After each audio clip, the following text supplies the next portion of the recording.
big series, Fenway Park in Boston. The Yankees are out of here, and look who's here. The Toronto Blue Jays and the Red Sox, 3 over the weekend. How important are they? Well, for the Toronto Blue Jays, a chance to put some distance between themselves and at least the Red Sox. New York, Baltimore still very much in it, and the Tigers are back after their big blasts in 3 games against the Baltimore Orioles. Hello, everybody. Gary Thorne. Welcome to Fenway Park, ESPN's Friday Night Baseball. Boston had won 11 in a row at home. They've lost the last 2 to the New York Yankees. They've got more problems because this Toronto team has done a number on them this season.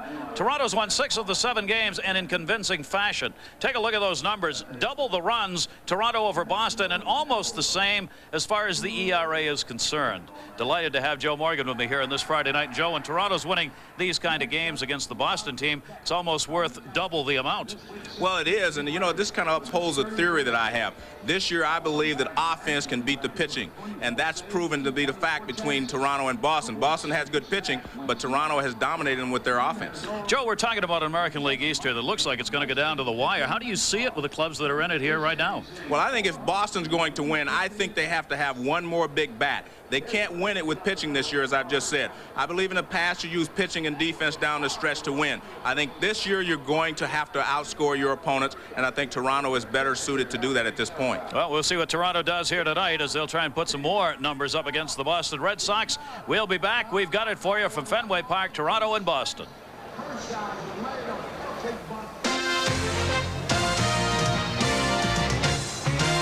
ESPN's Major League Baseball is brought to you by coal-filtered Miller Genuine Draft. Get out of the old, get into the cold.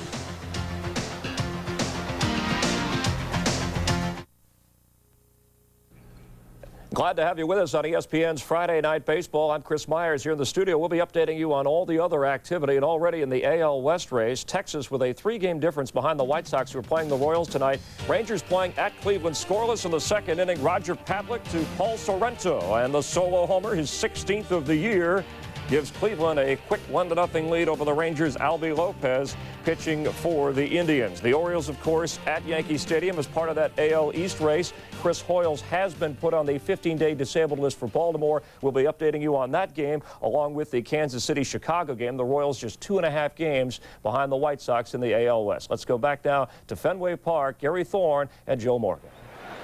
Chris, thank you very much. Under cloudy skies here tonight at Fenway. The Red Sox, after losing the last 2 to the Yankees, try and get back on the win streak at home. For the Toronto Blue Jays, who come in trying to keep those numbers up against Boston, Ricky Henderson will lead it off in left field. Devon White, center field, switch hitter, batting 2nd. Roberto Alomar at second base, another switch hitter, bats 3rd. Joe Carter, cold at the plate right now in the cleanup hole. John Olerud, he's not cold, but is below 400. Paul Molitor, the designated hitter, red hot right now. Tony Fernandez, the shortstop, he'll be batting in the 7th spot. Ed Sprague starts at 3rd base and bats 8th tonight. The MVP of the World Series, Pat Borders, catching and batting 9th. There's Danny Darwin. Darwin has been pitching exceptionally well the last few starts. 11-8, 3.07 fastball, slider, and the pitch that has really helped him a lot, a changeup. And there are his numbers. Gotta like that innings pitch to hit ratio, Joe. Very good. Also double strikeouts for bases on balls. Ricky Henderson's going to be leading off against Danny Darwin, and this proves to be an initial confrontation the fans are waiting for. 1992 in August, Ricky Henderson had a couple of home runs off Danny Darwin. Danny Darwin chucked him. Danny Darwin in 93, same situation, got him right in the ribs. Threw Darwin out of the game. Ricky Henderson, July 22nd, drilled this one. The 2nd home run against Darwin in that game. And as he circled the bases, Henderson and Darwin had words. Darwin thought Ricky Henderson had taken the Cadillac trot and was trying to show him up. Well, he leads off the game. I think they're about even, Gary. He hit Ricky twice, and Ricky's hit a couple of home runs off of him, so they're pretty even. This will be interesting. Both of them have downplayed this confrontation. Darwin saying, no, it's all gone by. Ricky Henderson saying, hey, when you get hit, you stand up for yourself, but that's another day. This is now. Cito Gaston, the skipper of the Toronto Blue Jays, his 5th year, 3 division championships, and a World Series win. Going after another division championship in a World Series, and Ricky gets the greeting. Well, I tell you what, Gary, Darwin says that he doesn't hold a grudge, but I tell you, you never forget those types of confrontations. If you feel a player showed you up, you never forget it, and Ricky will never forget the fact that Darwin has hit him a couple of times. So there will always be, you know, a little boiling point between them, and it will not take much to set either one of them off. I guarantee that. Especially when the game is so important to both these teams. Henderson, of course, in the big deal. Coming over from the Oakland A's. He has struggled at the plate in the games thus far in a Toronto uniform. And the first pitch is in for a strike, to the delight of the fans. And we are underway on this Friday night. Smart pitch by Darwin. Throwing him off with a slider. Started at him and let it break over the plate. Batting only .229 since coming over. Henderson is quickly behind on the count. 2 strikes. Those are the numbers since joining the Toronto Blue Jays. Ricky on the season, though, at .317. He's almost out of the batter's box. Breaking ball misses outside. If the catcher ever notices that Pena, he'll probably have Jim McKean make Ricky move up in the batter's box a little bit. Ricky is 8th in the league in hitting, tied for 5th in runs, 2nd in walks, 2nd in on-base percentage, 5th in stolen bases, and 9th in slugging. So Henderson's having another great year. This guy has turned his season, his career around, maybe. 3rd best ERA, 3.07 coming into tonight's game. He had a shot looking in from Mike Greenwell's angle out there in left field here at Fenway Park. They play Henderson, of course, deep here. The threat always to clock one in a leadoff role in a ball game. Darwin with a 2-2. Got him on the outside corner, and Ricky's not going to like that. Jim McKean, the home plate umpire, will dust it off.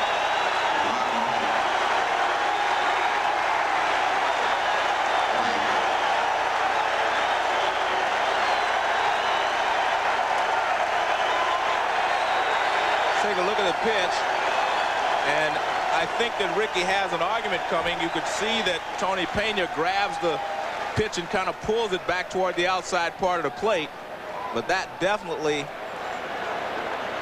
got Ricky upset. You can see still yelling at home plate umpire Jim McKean. So that'll take care of Ricky. Yesterday, Joe Carter got thrown out of a ball game by Jim Joyce for arguing on a called 3rd strike. And he wasn't even the one who was hollering from the dugout. Joyce admitted it afterwards, fouled off outside of first. Now Ricky's in there screaming away, and Joe Carter's probably going to be waving the flag. It ain't me. It ain't me. You know, you mentioned Joyce admitted that he made a mistake. You know, I like that. I really do. We all make mistakes, and you know, most of the time players are yelling and they do get thrown out, but occasionally there are mistakes made, and I'm glad to hear him say that. I talked to Carter about it, and he said he did admit that afterwards he made a mistake, but Joe said that doesn't help me now. I'm out of the ball game. Yeah, that's right. Danny Darwin, the off-speed pitch, is quickly ahead of Devon White, and Darwin's working so quickly here. White has stepped out of the batter's box. Darwin's almost quick pitching. Switch hitter, batting .250 right-handed, .281 left-handed. That one is, he's out in front of it, shallow right field, the second baseman Fletcher. And there were 2 down.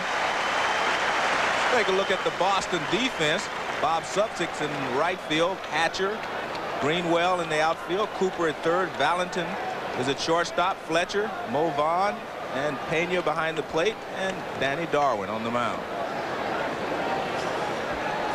2 down, and the base is empty, and Roberto Alomar, who has gone 0 for his last 11, stands in against Darwin. Alomar, another switch hitter.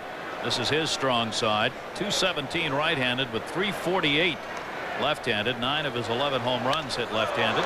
First ball hitting, base hit center. Billy Hatcher over to get it. And Alomar is on. And that is his 1,000th hit. He wants the baseball. There you see him calling for a timeout. That's number 1,000 in his career for Roberto Alomar. So he'll take that one home and put it on the mantle. Yeah, and he'll probably have 2,000 one of these days, and maybe 2,500. It's a long way to 3,000. Watch how that nice and level his swing is. That's a beautiful swing. Not over swinging, just trying to hit a line drive back through the middle, and he accomplishes that goal. And he gets his baseball. So the first hit off Darwin, and that will bring up Carter. We said Joe is struggling at the plate right now. He still put up some pretty decent numbers, though. 20 home runs, 85 RBIs, big power numbers for him. He's had only 3 hits in his last 29 at-bats. Despite that fact, he's up among the leaders in a number of the power categories. He's had a bad big toe. He fouled a ball off the big toe of his left foot during batting practice. Didn't play on Wednesday, and then, of course, really didn't play yesterday. Time he got ejected. 7th in extra base hits, tied for 3rd in doubles, 5th in RBIs. This is where the Jays have really struggled in their last 8 ball games, Gary, and that is with men on base. Not necessarily in scoring position, but just men on base. They're hitting .206 as a team. What that means is they're not getting their base hit, obviously, in the right situations. And that is pretty amazing for this team, because they and the Red Sox are number 1 and 2. The Red Sox first with runners in scoring position, the 2 best clutch hitting teams in the league. But as you say, Joe, the moment it doesn't work that way for Toronto. Same true for Butch Hobson's Red Sox. They're struggling right now in getting runs across. Right. They're not generating the offense that they had been for most of the season. Losing 2 out of 3 to the Yankees here at home. The Red Sox still up there with the best winning percentage at home in the American League. 2-strike count again. Darwin's gotten ahead of all the hitters here, all 4 in this first inning, and ahead on Carter, with Stottlemyre being held at first base. You know, you have to interpret some of the statistics sometimes, Gary, and when you talk about Toronto leaving more men in scoring position than anyone else, that means that, you know, that's because they have more in scoring position, and they have more simply because their on-base percentage as a team is very good. They hit well, so they're going to have more opportunities. Therefore, you're going to leave more runners. Runner goes, and it gets by. Making the turn is Stottlemyre on his way to 3rd. Cooper covering the slide. Never got to the bag. Tony Pena went back to the backstop. Picked it up. Give the stolen base to Stottlemyre. Pena throws him out at 3rd base, though. 2-5, and that'll end the inning. Red Sox coming up. Well, Danny Darwin gets a break on that play at 3rd base to end the inning, so the Red Sox will get their first shot at it here at home at Fenway in the bottom half. Butch Hobson's lineup looks like this.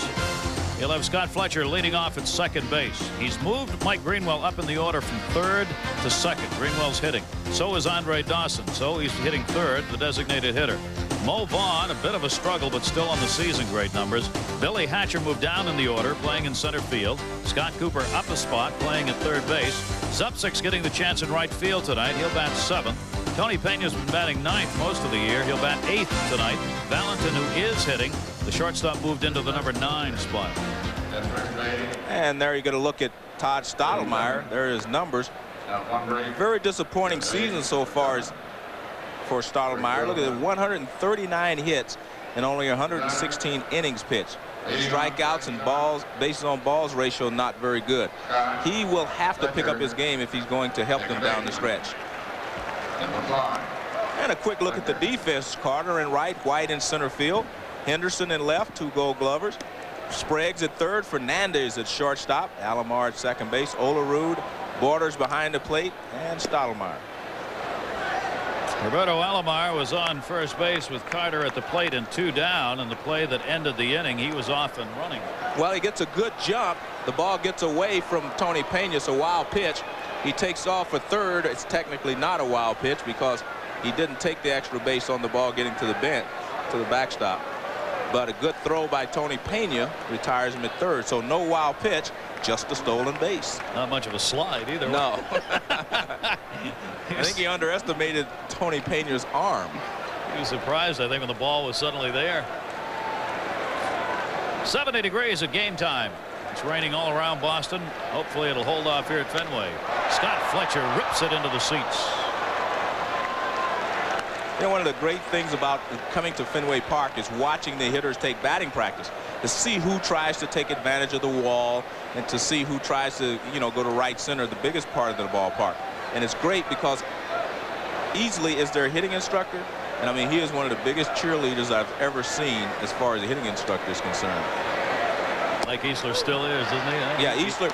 You know, what's funny is that he gets there and he cheers and he says, "That's a base hit." I mean, he screams when they hit a home run. I mean, they actually have a great time in batting practice, and I think that's what the game is all about, to have fun. That's Easler with the batting helmet. You will not miss him when he's on the bench with that batting helmet. Wears it all the time out there. 2-strike count on Fletcher.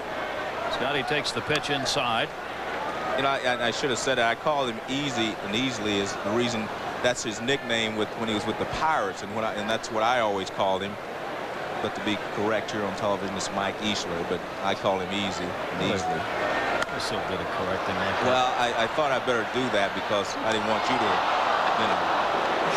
You use the nicknames, I'll use the right ones. Right. And, hey, ball and 2 strikes. Boy, Todd Stottlemyre is not one of his favorite guys to hit against. Stottlemyre doesn't mind seeing Scott Fletcher in the lineup. That's credit to Stottlemyre. This is a very good contact hitter. He doesn't strike out much, only 24 times all year. Taken outside. Borders thought he'd gone after it. No. Vic Voltaggio at first base. Jim McKean, the home plate umpire. Voltaggio at first. Mark Johnson at second, and Ken Kaiser. It's a veteran crew. Kaiser over at third. Fletcher's had only 1 hit and 9 at-bats against Toronto this season. Red Sox put up big numbers here at home. 287 their team average at home. Stottlemyre, Fletcher charging. Stottlemyre has no play. Infield single. I thought, Joe, Stottlemyre probably would like to have that back. That looked like one he could handle. Well, on regular turf, a pitcher should be able to make this play. It's not hit that hard. It's a one-hopper right back to him. Actually, looked like he may have even nonchalanted it a little bit. But once the ball gets away from him, here's why they love Fletcher here in Boston. All-out hustle. That's what I like about second baseman. That's the way they play the game. Why did I know that was coming? I just knew that was going to be there.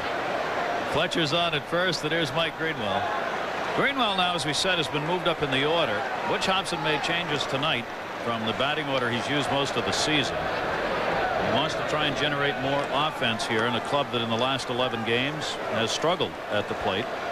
Greenwell has been hitting the ball well, but he hasn't had anyone on base in front of him to bring home. He's been batting third, so he's put Greenwell up to second to get him more at bats, number one. Secondly, try and get him on base for a couple of guys behind him, Dawson and Vaughn, who also have been hitting. And we'll see if it works or not. Stottlemyre misses down low. Ball 1 on Mike Greenwell. Greenwell has not had a lot of power. His last home run was, what, over a month ago now. So if he's going to hit the singles and the doubles, probably the number 2 spot's better than the number 3 hole for him. And that's one of the things that is causing the Red Sox a lot of concern. Has been, you know, Greenwell's lack of power and their team's overall lack of power. And that's why they've talked about players such as Rob Deere. We've talked about Chili Davis. We've talked about Candy Maldonado, trying to add another booming bat to their lineup. And they need that. 77 home runs. Right down at the bottom of the pile. And the funny part, Gary, they went like 66 games and only hit 30. Although they've been hitting more lately.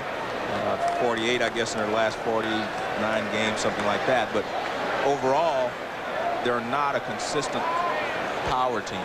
Well, their slugging percentage is not particularly good. 392. Broken back ground ball. That's going to be a base hit. Sprague couldn't get it. Making the turn, Fletcher over to get it. Ricky Henderson. He'll hold the runner at first base. Good play by Henderson to keep Greenwell there at first. A broken bat base hit the other way. And the Red Sox have the corners covered with nobody out. You know, the interesting thing in Major League Baseball to me, Gary, is that I think the 2 best left fielders in both leagues are both left-handed. Barry Bonds in the National League and Ricky Henderson here in the American League. And this is normally a double, but good hustle by Ricky.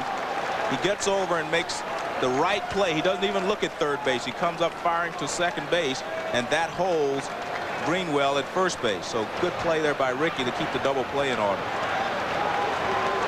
Greenwell continues red hot. He's on first, and here's Dawson. So Hobson may get results from his lineup change right away. Andre Dawson, the designated hitter. Stottlemyre gets it in for the strike. Dawson at 323 with runners in scoring position this season for a Boston team which is #1 in the American League. When they have runners in scoring position, nobody does it better. That is a mighty potent average as a team average for the Red Sox. Dawson runners at first and third here. 1 strike on him. 28-year-old Stottlemyre into him to right field. Carter will back up. Tagging up is Fletcher. Throw will come to second. RBI Dawson. 1-0 Boston.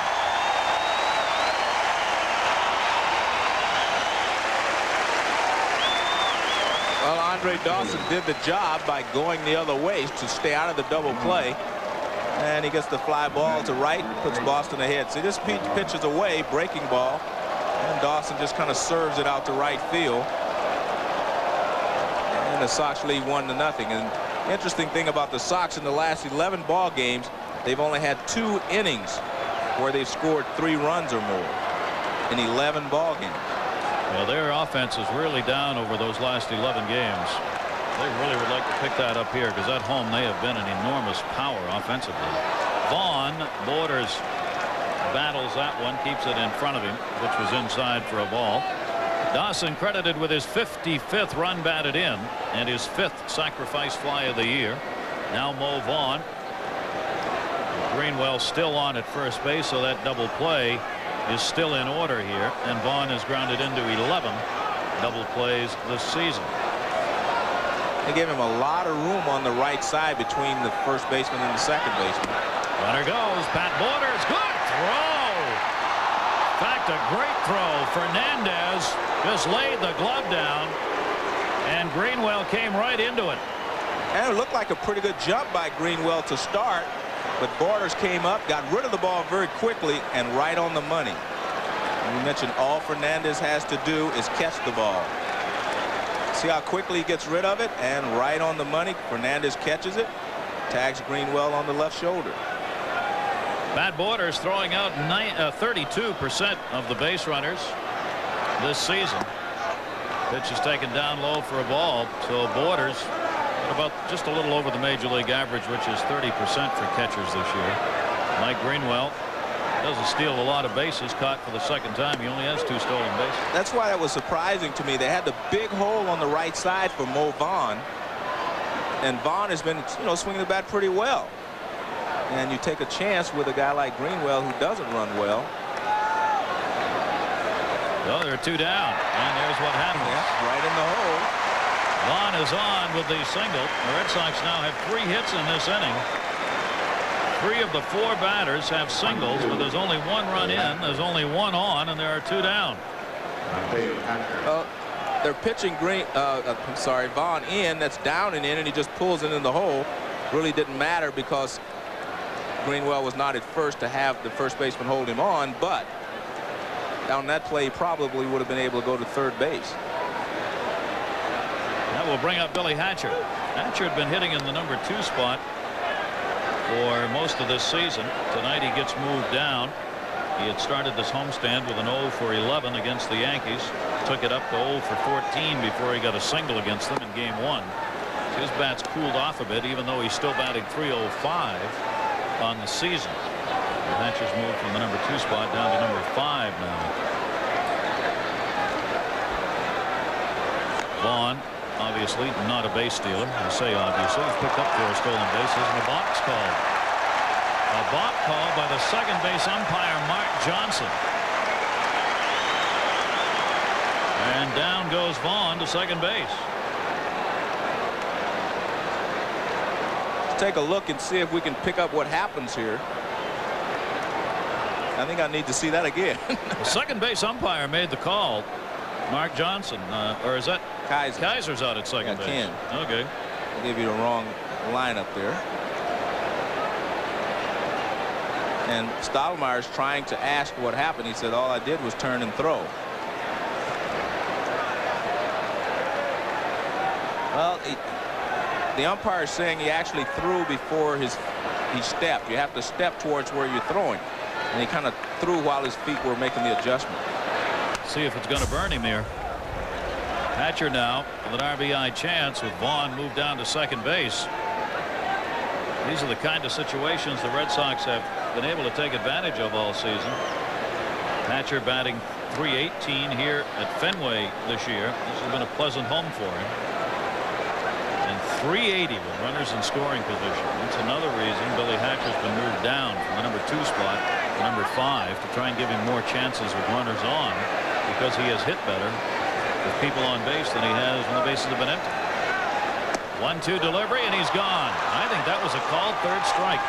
We may have a pretty wide strike zone in this game, because Hatcher was not very happy with that one, as Henderson wasn't when he was called out. Red Sox get a run, 1-0 after 1. Miller Genuine Draft, MGD, presents This Date in Baseball. 1941, for the second time in 3 games, Ted Williams went 1 for 1 with 4 walks, raising his batting average to .413. John Olerud puts his .388 average on the line in Boston, where we return you to Joe and Gary. There he is, John Olerud. He will be in the on-deck circle as Joe Carter will stand back in to start the inning. Carter was in there when Alomar got thrown out at third base.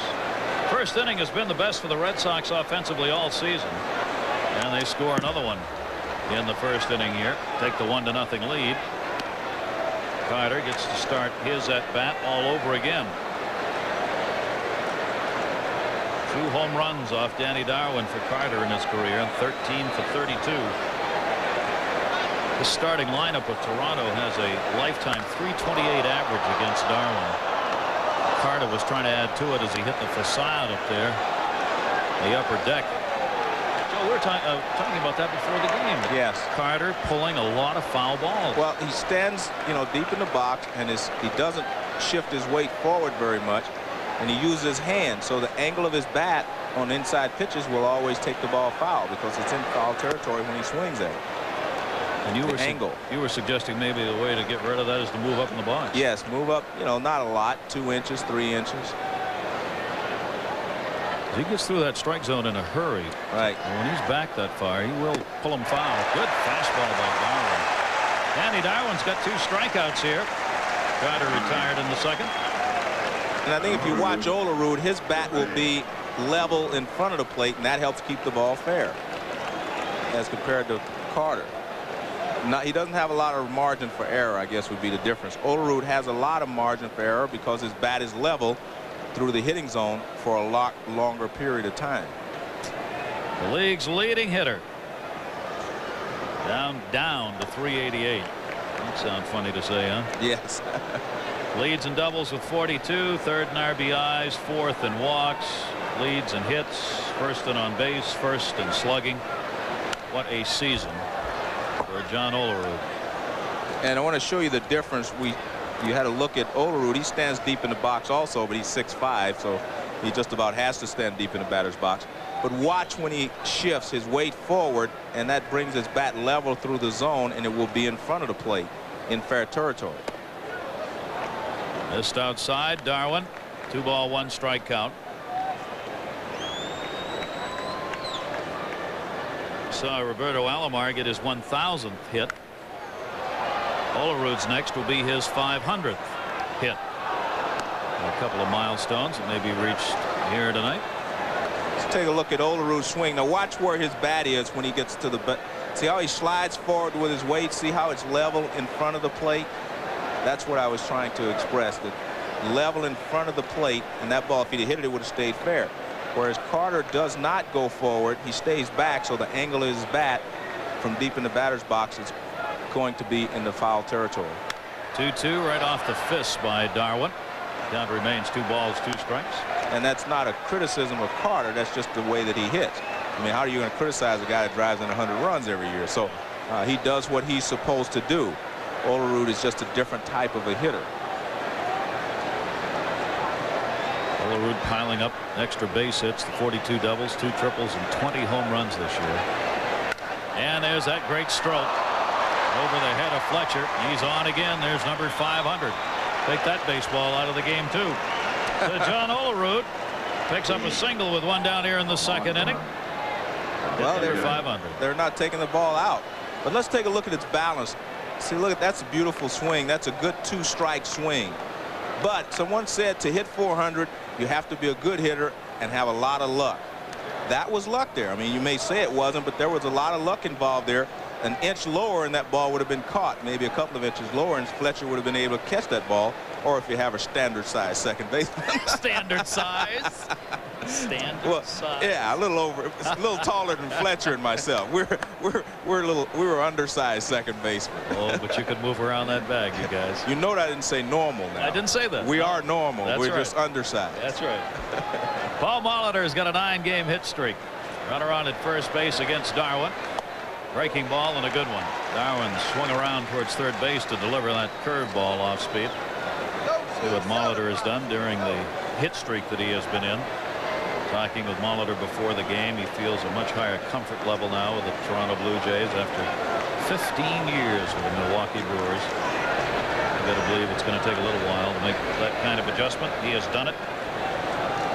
Since the break, he's hitting .398, 2,429 career hits, 79th on the all-time hit list. Paul Molitor.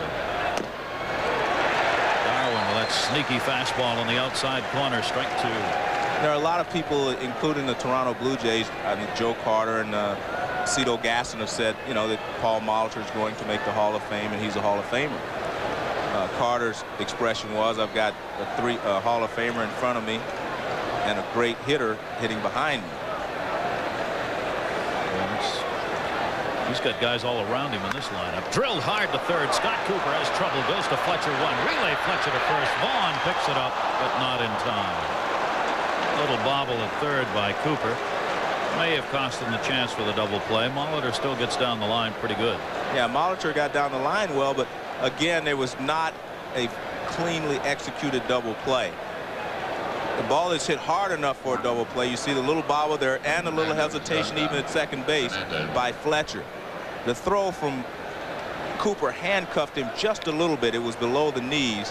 And anytime you get the ball that low, it's a little tough for a second baseman to make the turn. So Tony Fernandez will take a shot at it here with 2 down, runner on at first. The Red Sox leading it by a score of 1-0. You know, my point on Molitor was, unless he gets 3,000 hits, he may not make the Hall of Fame. He's never won the Most Valuable Player award. He's never done some of the big things, but he has been a great player for a long period of time. Yeah, that's really it, isn't it, Joe, with Molitor? It's consistency over 16 baseball seasons now at the major league level. But that's the only thing that really separates him from some of the other players, is his consistency for that long period of time. And I think to make the Hall of Fame, he will need something a little more special, like 3,000 hits. I think that would really put him over the hump. Those dark skies overhead here at Fenway. It's been rain around. That one tapped towards second. Fletcher over it and get on the bag, and he got it. Put the glove right on it. Gets the force play. Good inning for Darwin. No runs, a base hit. Jays leave 1 on. Bottom of the second coming with the Red Sox leading 1-0. Renewing his acquaintances out there in left field with all the folks. Red Sox leading it here by a score of 1-0.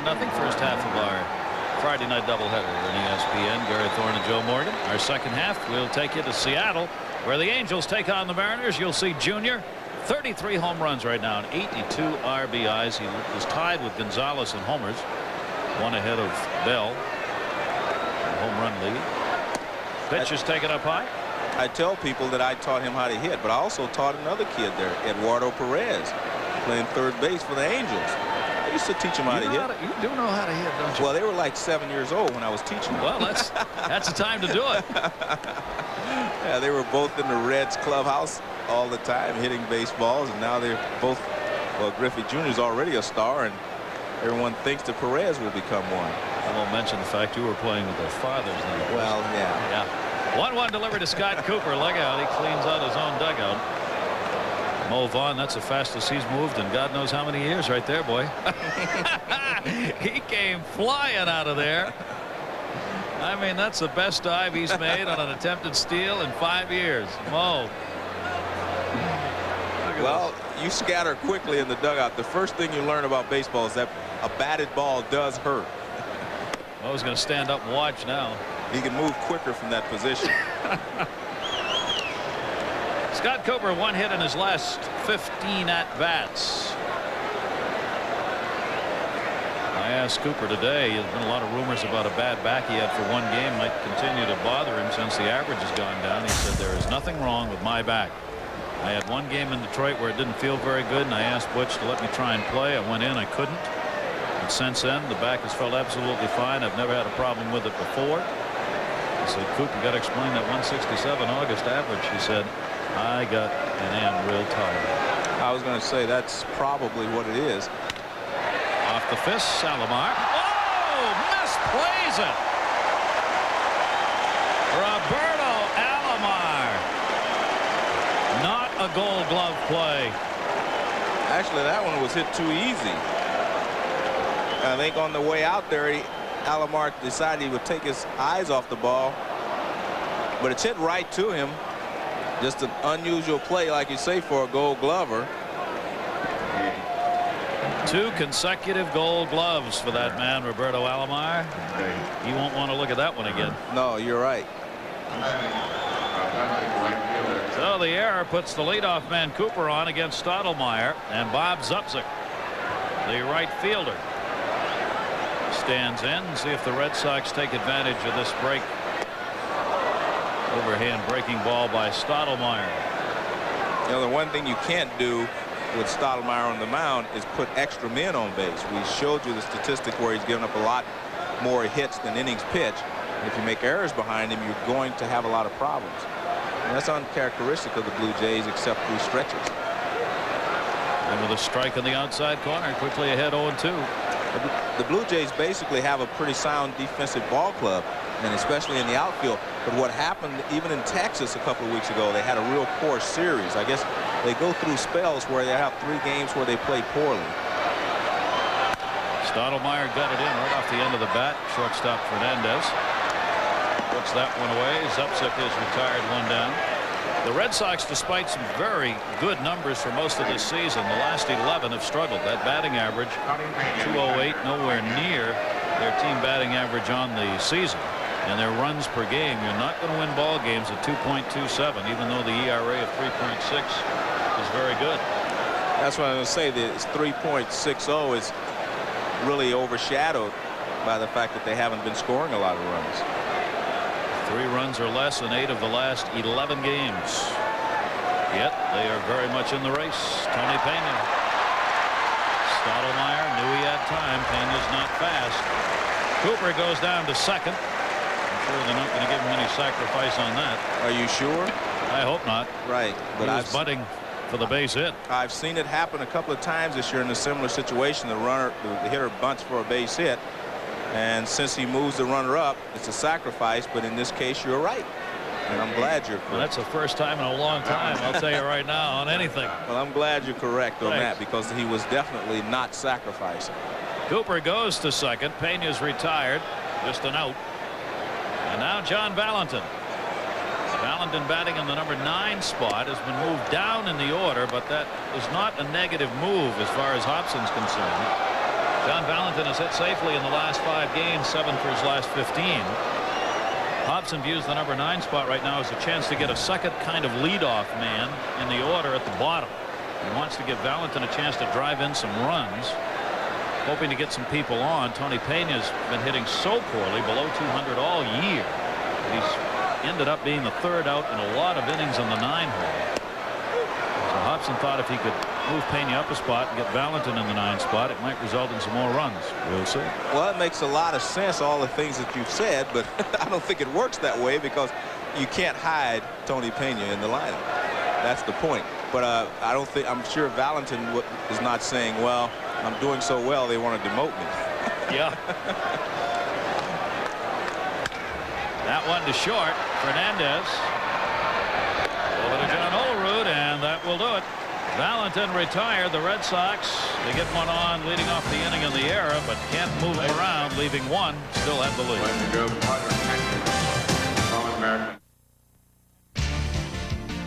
Third inning, Orioles at Yankee Stadium. Mark Parent trying for an extra base hit, but look at Wade Boggs go up and make the play. O's, by the way, have placed Greg Olson and Chris Hoyles on the disabled list. The game scoreless. Back to Gary and Joe. Wade Boggs just left Fenway Park. Sprague up, first ball hitting off Darwin to the gap. Hatcher moves over and back. And Sprague is retired, went away in the 3rd inning. Wade Boggs came in here against his own teammates. The Yankees took 2 out of 3. Boggs was on base 10 of his 14 plate appearances, 4 hits, 6 walks, 5 runs for Wade Boggs against the Red Sox. Do you think he wasn't smiling when he left Fenway?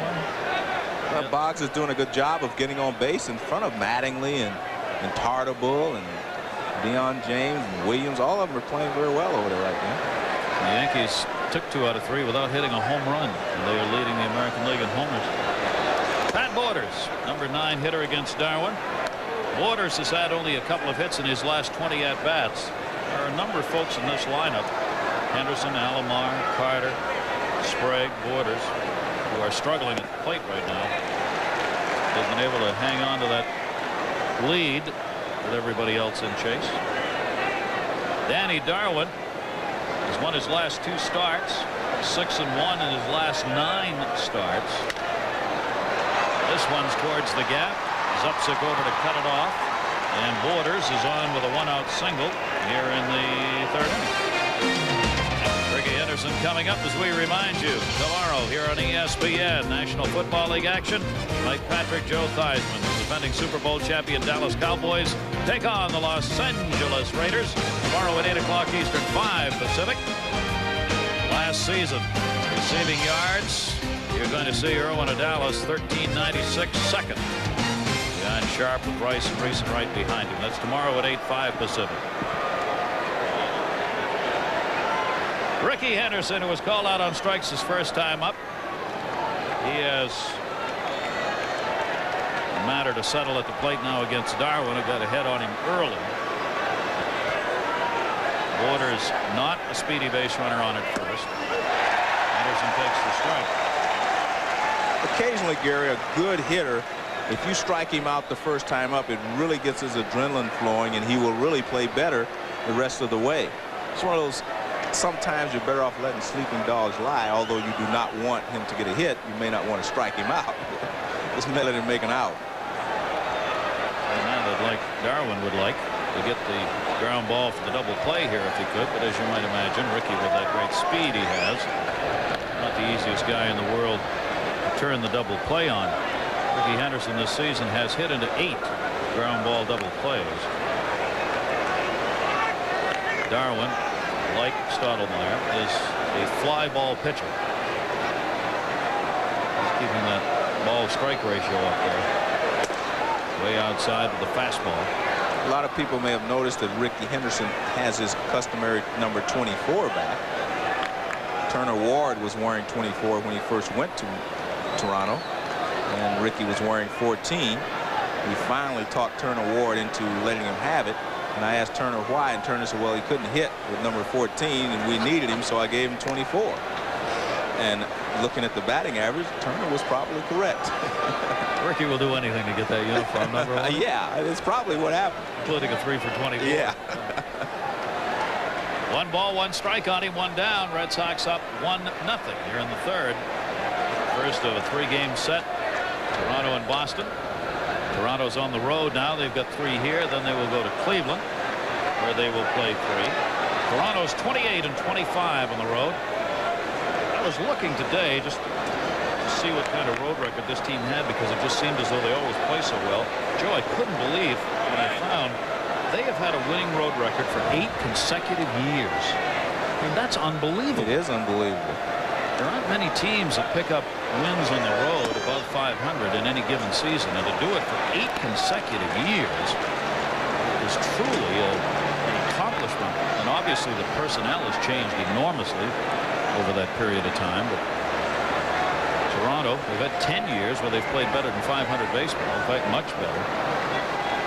And Andercito Gaston, as we mentioned, these last 5 years, this is his 5th year with the team, 3 division championships and World Series ring last year.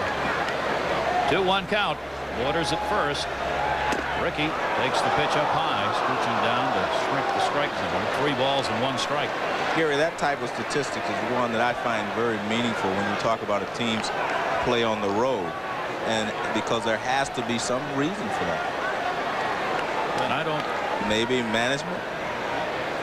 Maybe they train their players correctly. Yeah, I don't know what that would be. No, especially as you mentioned, a lot of different players. Different manager, different players. Down to 3rd, Scott Cooper, 2nd, 1 relay, Fletcher bounced it. into the dugout. Ricky will go down to second, and Mo Vaughn's down on the ground. I think he's all right. He got caught by Ricky. Couldn't help but run into him as he went by because Mo Vaughn dove right into the baseline, right into Henderson to try and get the ball. Well, they're having trouble turning a double play. Let's see what Cooper does here this time. Good throw. Just a good hard slide there by Borders. And you see Ricky was safe all the way, but Mo Vaughn, when he made his dive, he actually was diving a little bit into foul territory, and Ricky ran into him. Mo seems to be okay at first base. Ricky goes down to second on the error by the second baseman Fletcher. That play is why I like to see a second baseman come across the bag on a long throw from third base. You stand at the bag, you give the runner a chance to make contact, and that's what happened there. So it puts Henderson down to second base. Red Sox leading 1-0. The error is charged, of course, on the throw by Fletcher. And now Devon White, who popped out his first time up, and it gets by. All the way down to third goes Henderson. I got to see that one again, Joe. I'm not sure that. I think that, from my view, it was a pass ball, but I will take another look at it. That was a pass ball. The ball should have been caught unless he crossed him up. Tony Pena did not go after the slider. He never reacted. No, it was a slider, and he did not move towards the ball. They're scoring at a wild pitch, but in my estimation, the ball should have been caught by Tony Pena. Yeah, I thought so too. He just kind of froze as though he expected the ball to do something else, and it didn't. Now with Ricky on at third, Devon White with a better chance to get him home, and Darwin has had a couple bounce by. He's thrown 3 wild pitches this season. Pena is going to be up and ready to go, and Cooper's going to move in at third in case the squeeze is on. Not this time. Zupsick right at him. Hit the ball hard, but Bob Zupsick puts it away. No runs, a base hit, and a man left on, one in each of the first 3 by Toronto.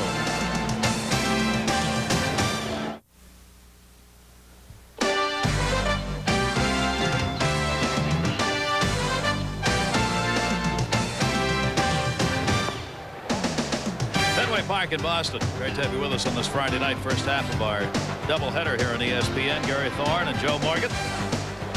Todd Stottlemyre ready to go to work. Scott Fletcher, the leadoff batter in the third, has got himself a base hit off the side of the stands. Joe Carter over to get it. Fletcher will go into second base, and he'll go in standing with a double.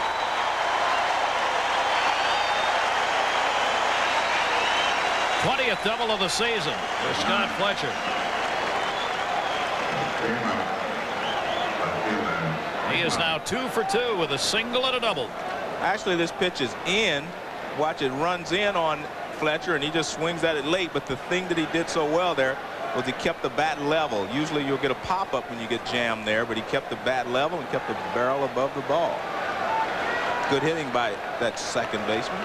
Yeah, he's going to do it tonight because he knows you're here. Mike Greenwell had a single in his first at-bat. There's a great bunt. Stottlemyre pushes over to Olerud. That is a sacrifice and was almost a base hit. Nice play, actually, by Stottlemyre. But I don't know what it is with the Boston Red Sox. They seem to dive into first base. They don't know you're supposed to run through it. It's a good bunt. Olerud is too deep. If the ball would have gotten past Stottlemyre, it would have been the easy hit. But there you see Greenwell diving into first base. Stottlemyre makes a good play. Nice underhand toss. And Greenwell makes the dive. That's his second sacrifice of the season. Greenwell was joking before the game with a couple of us about moving into the second spot about bunting. So I don't have to worry about that. I never bunt. Well, I think he needs to realize you get to first base quicker by running through the bag. Plus, you give the umpire a better look at it. Yeah, that's right. Infield has moved in. That's scary with that kind of swing.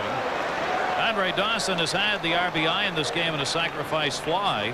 Now he's got a chance as Toronto here in the third inning, figuring it's not going to score many runs by the looks of things. Red Sox lead 1-0, and they've pulled that infield in against Dawson. Stottlemyre with Fletcher at third. Borders takes the pitch. It was down low. 1 ball and 1 strike. Dawson with the RBI chance again. moving him around in the lineup. He had been batting cleanup and 5th. Now batting 3rd in the order tonight. Outside corner strike. A lot of players are really disagreeing with McKean on the outside pitch. Doesn't mean that they're correct. Yeah, that's right. They're disagreeing with him. He's giving the pitcher the outside corner both ways. 1-2 delivery. Gets by Borders. Fletcher will not come. Probably a pretty smart move. Well, with 1 out, you're not going to be thrown out. You should not be thrown out at the plate. You know, whether you're 3rd and 4th place hitters coming up. We're seeing a lot of balls get past the catchers tonight. That ball was in the air when it got to Borders. It was not a wild pitch. And Fletcher trying to decide. He can't decide. And wisely, I believe, as you do, that he stayed at 3rd base. You don't take off initially, Joe. You did, right? And especially that ball. It did not go all the way to the backstop. 2 balls, 2 strikes on Dawson. 1 out. Stottlemyre hit him. Trying to stay inside on him and got him right on the side of the arm. He did not intend to do that. No way. But interesting, as soon as he hit Dawson, McKean ran out in front of the plate. I think the umpires are being more and more cautious about fights, and they're trying to prevent them. Now watch when he hits Dawson. This is a fastball that just runs in, hits Dawson. Now look at McKean. The first thing he does is walk out in front of Dawson and gets between him. Good job by the umpire. Dawson stepping in, trying to protect against the slider. Gets hit by the fastball. McKean very quick to react. 8th time he's been hit by a pitch. Tied with Billy Hatcher in the Red Sox for most times hit. 2nd time Stottlemyre's plunked somebody this season. Now Mo Vaughn. Runners at 1st and 3rd. 1 out. Vaughn picked up a single in his first at bat. Red Sox up 1-0 and a chance to add to it here. Missed inside for a ball. Stottlemyre's had a couple of tough innings. All 3 innings the leadoff man's been on. Right away you double your effort as a pitcher. 2 on hits, 1 on an error in the 2nd inning. Red Sox stranded a runner in scoring position in the 1st and the 2nd.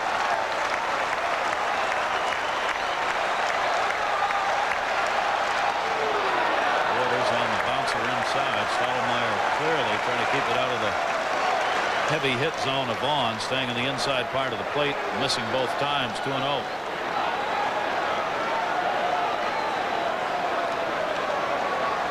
It's a very critical situation for Stottlemyre.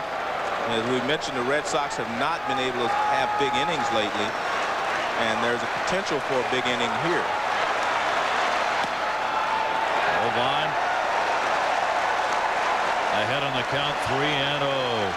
Red Sox leading Toronto 1-0 in this first of a 3-game series as they go after the division-leading Blue Jays. Detroit's right back in it. What a spree they had against Baltimore pitching. 3-0 taken all the way. Vaughn is #1 in the league with runners in scoring position. An unbelievable .434 batting average. Runners in scoring position coming into tonight's game. He's got Fletcher at 3rd base. Dawson at 1st. 3-1 count, 1 away. And he's on, and they're loaded.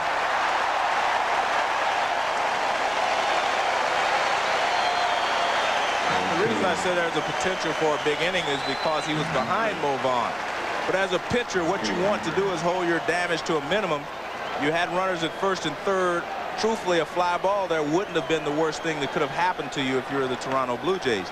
Now with the bases loaded and you give up a base hit, you're really in trouble. And Cox is already up in the bullpen. Bases loaded, 1 out. And Billy Hatcher, it was called out on strikes his first time up, gets the bases loaded chance. Hatcher 2 for 5 with the bases loaded. Couple of doubles, 6 RBIs when the Sox have been full this year. Hatcher goes after that one, left center field. Going back is White. Hauls it in. Fletcher tags. He'll move over to 3rd. Dawson tags and moves to third base, and the Red Sox have a 2-0 lead. The RBI by Billy Hatcher.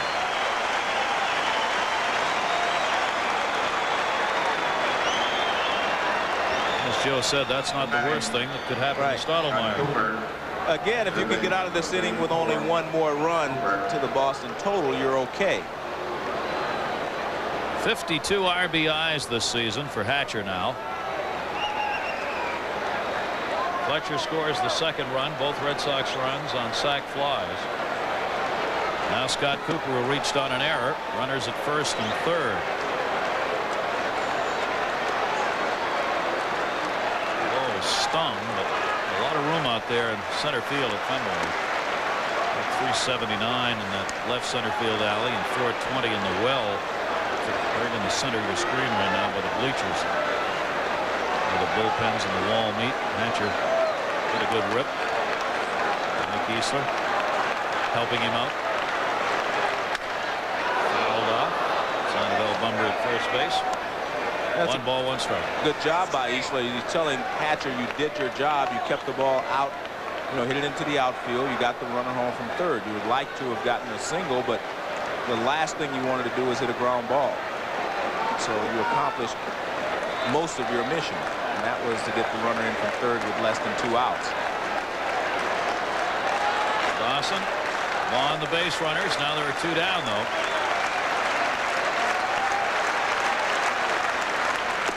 Cooper takes the pitch down low. 2 balls and 1 strike. Todd Stottlemyre this season. Left-handers are hitting .304 off him. Right-handers .286. A very high combined .296 batting average off Todd. Here's the 2-1 to Cooper. Left center field towards that wall. Ricky Henderson over and can't get it. Went right over his head. 1 run is scored. Vaughn making the turn. Relays bobbled. A double. 2 RBIs on a 2-out double for Scott Cooper. 4-0 Red Sox.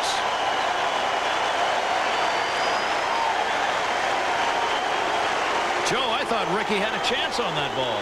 Well, I thought the ball was going to get higher off the wall originally, but Ricky did get there, and it looked like he shied away from the wall, or he didn't know exactly where he was. See, he stops. But you're right, he did get there. With 2 outs, Mo Vaughn is running at the crack of the bat, so he scores from first base easily, and it's a big inning for the Red Sox. 46 RBIs now for Scott Cooper, who picks up his 19th double. For Cooper, who had been struggling at the plate coming into this game, a big 2-out hit. The Red Sox have been phenomenal this season in 2-out RBIs. There aren't records kept on this that we know of anyway, but Boston this season just piled them up. For Cooper, that is his 23rd RBI, coming with 2 down. Hatcher has 27, Valentin has 22, and Vaughn has 22. That's a lot of RBIs and 2 outs. Let's take another look at Ricky chasing the ball, because you thought, and I thought, he was originally going to catch it, but actually hits up a lot higher than we thought. See, I thought originally it was going to hit way up on the wall and he wouldn't have a shot at all, but it was too high for him unless he could get back there and be stationary and take a leap. And White got too close to the wall and to Henderson to play the carom. So Cooper's on at second base, still 2 down. Bob Zupsik, who popped out his first time up. Red Sox 4 runs on 5 hits now. The hit batter Dawson has scored. The walk to Vaughn has scored. And that's what we're talking about, holding your damage to a minimum. You hit Dawson and you walk Vaughn, that just puts 2 more men on base. I mean, if you get 1 of the 2 out, you're still in good shape, so to speak. Not a pleasant line for Todd Stottlemyre to take a look at. 6 and 8 on the season. He's worked some out of the bullpen. His 19th start of the year. The sliders down and away, and Zupsik misses it. A ball and 2 strikes on him. The reasons you're seeing here is question whether or not he's going to be able to stay in this rotation. They need him to deliver. Outside corner strike. Stottlemyre, who hadn't struck out anyone in his last 2 starts, has 2 strikeouts in this game. Big play, though, is this one with Henderson going back on Cooper's fly ball off the wall. White got too close. It goes by. Orioles at Yankee Stadium. Runner at first, Harold Baines against Jim Abbott. Watch this play. Gallego to Pat Kelly, and they turn the double play, so it's still scoreless. Bottom of the 5th. Wes Chamberlain puts the Phils on top of the Mets with his 10th home run of the year, a 3-run shot, but Bobby Bonilla has homered twice in the game. It's 3-2 Phillies. The Cardinals lead the Expos 1-0 in the 5th. Thank you, Chris. And Philadelphia now up 3 on St. Louis. Phillies have won 3 in a row. Cardinals have lost a couple. Maybe tough to try and gain ground on Philadelphia. Red Sox leading as we go to the 4th inning. Alomar, Carter, and Olerud. Your line over 3. Boston 4-5-1. Toronto 0-3-1. Toronto's left 3 on. So have the Red Sox. Bruno Alomar singled and got caught as he had stolen second. The ball went by to the backstop, and he tried to take third and didn't make it.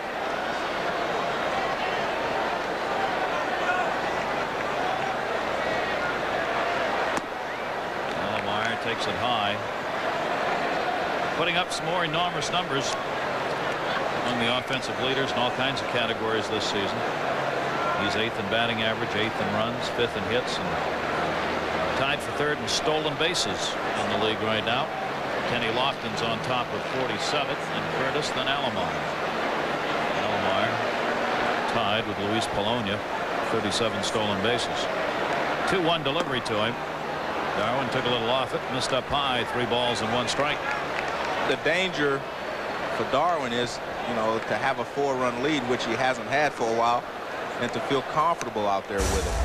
You have to continue to pitch as you were as you did the first 3 innings, and hold Toronto scoreless if you can. You have to pitch like the score is still 1-0, because this is a big series for the Red Sox.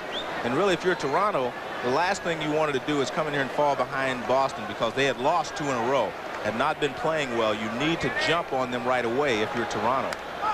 But Boston has now scored first, and more often, of course, and they have a 4-0 lead. This changes the whole weekend as far as I'm concerned. Danny Darwin, what a surprise he's been for the Red Sox this season. Ended up .500 last year, 9-9, made 15 starts. He's already making his 24th start this year, 11-8, 3rd best ERA, .229 opposition hitting against him. That's 5th best in the league. 3-2 deliveries, foul back again. He's a 134, 132 lifetime mark, so he's used this season to get above 500. Over the 16 major league seasons, those are his numbers, and not a bad ERA. Yeah, I saw a note in the notes.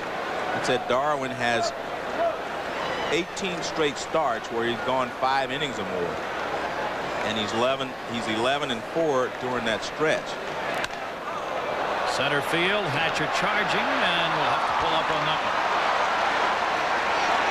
Well, Roberto Alomar, after coming in 0 for 11, has picked up 2 hits in his 2 at-bats. Leads it off with a single. Alomar on at first base, and Carter, Olerud, and Molitor do up here for the Toronto Blue Jays. When you have hitters like the Blue Jays do, 4-0 is really not that big a lead, especially with this much time left in the ball game. We're only in the 4th inning. Pick up 1 here, a couple there, and you can, you know, make up some ground. Plus, a team that falls behind, the only way they're going to catch up on a consistent basis is to have some power, and the Blue Jays do have power. Do have that. They can produce a lot of runs. Joe Carter stands in. Toronto starts the day 3rd in the league in runs. Towards the hole, base hit. Carter's on. And this is what they do. They continue to get base hits. First 2 on here in the 4th inning. 2 singles off Danny Darwin. Now 5 hits in the game for Toronto. They've all been singles. John Olerud, who has 1 of them, will face Darwin here with 2 on and nobody out.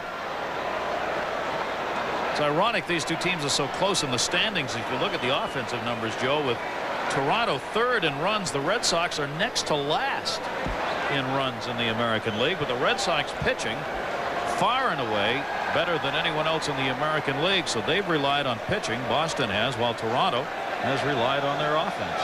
But again, I think this is the year of the offense. I mean, you go through spells like that, and I believe that I mean, if you look at most of the games this year, a lot of runs being scored. Occasional good pitching game, but most of the time you have to score a lot of runs to win. John Olerud 2 on. Foul back infield, playing a double play depth and maybe even a little closer. They really closed in on him on the left side here.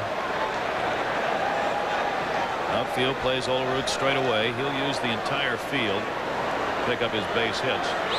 Olerud is hitting .390 now, Gary, but his lifetime average is .298.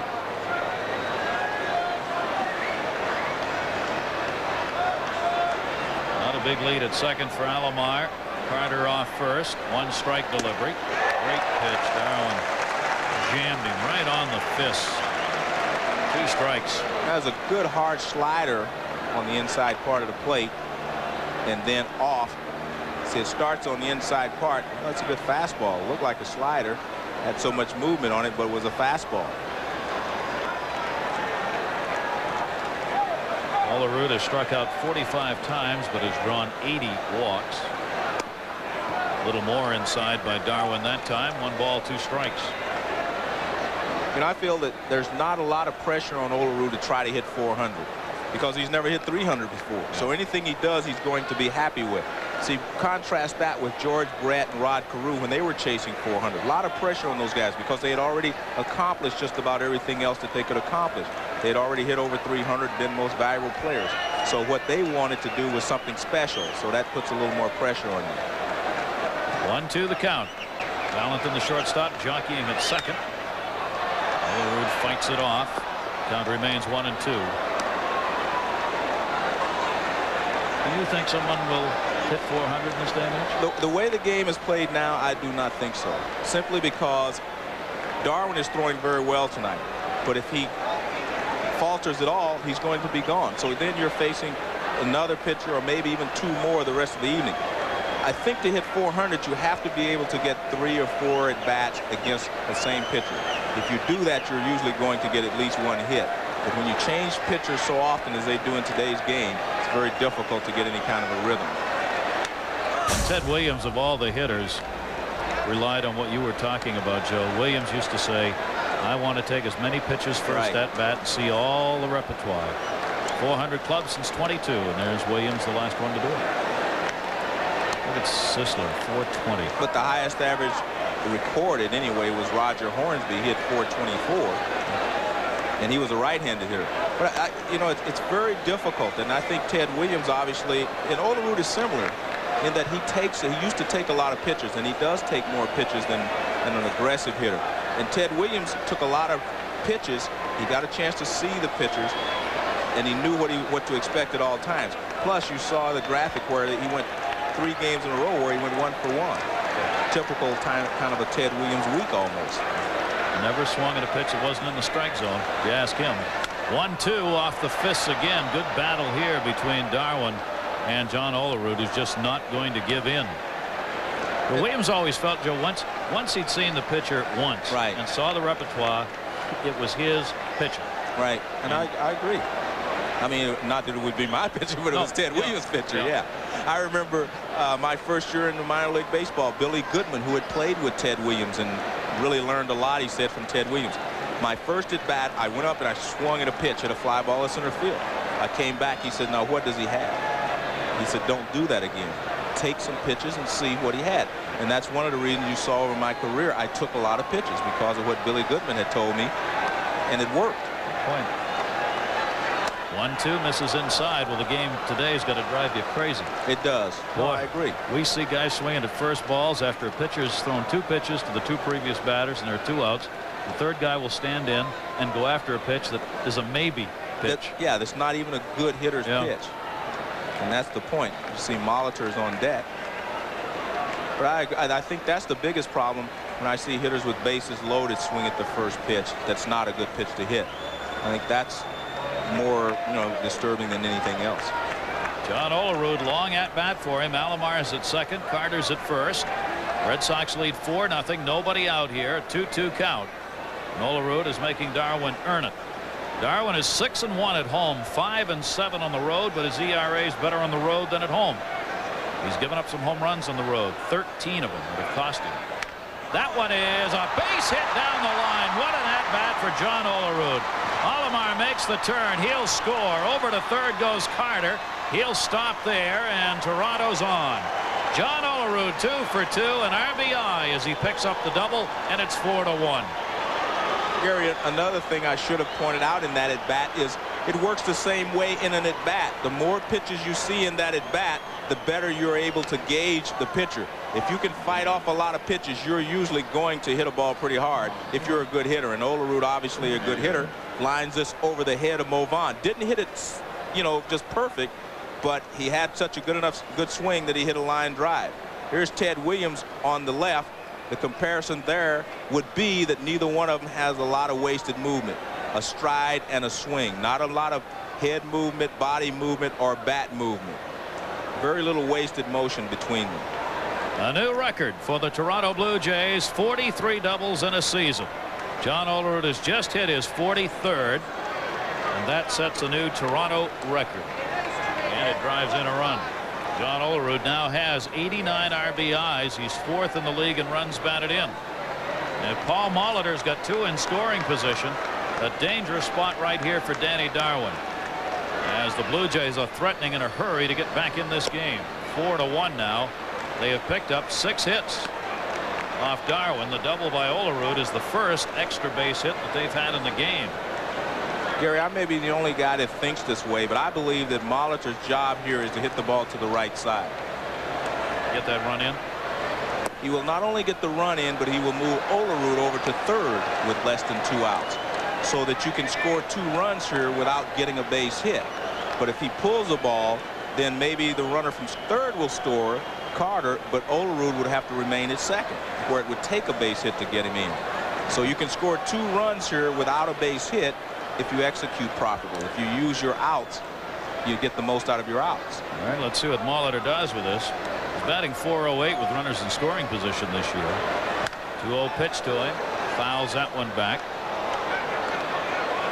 So not a lot of people subscribe to that theory. Well, I understand that, though, especially at this point in the game, Joe. Exactly. You're not even halfway through the ball game. So what you want to do is get as close as possible. You don't, when you're down 4 runs or more, you don't try to make it all up at once. Get 1 here, 2 there, so forth. And they have an opportunity here again. If he hits a ground ball to Fletcher and the next guy hits a fly ball, they have 2 runs without without getting a base hit. And again, on a team like Toronto, makes even more sense to do that, because you figure they're going to score some more runs later on in this game with the offense they've got. 2-1 delivery to him. Pops that one up down the right field line. Fletcher. Carter is tagging. Zupzik, the outfielder, will make the play. Good play by Fletcher to stay away. If Fletcher makes that play, the runner probably would have scored. But with the outfielder coming in towards the plate, nothing can be done. I'm going to give Molitor credit because it seemed that he was trying to go to right field on those 2 pitches. He just gets this one in the air, and as you mentioned, Zupzik makes a catch, and then he looks the runner back to third base. No chance to try to score from that position. Bob Zupzik heads back out to right. Now there's 1 away. Carter's still at third. Olerud at second.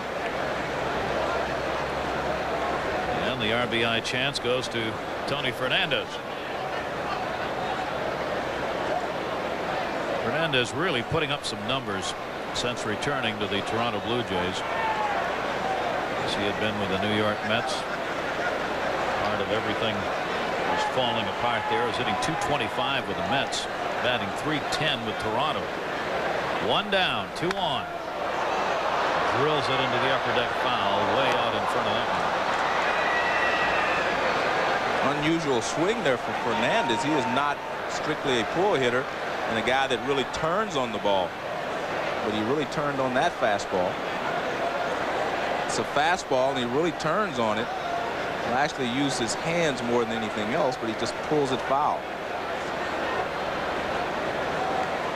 Like he may have guessed pitch and got what he thought he was going to get and really wanted to lay into one.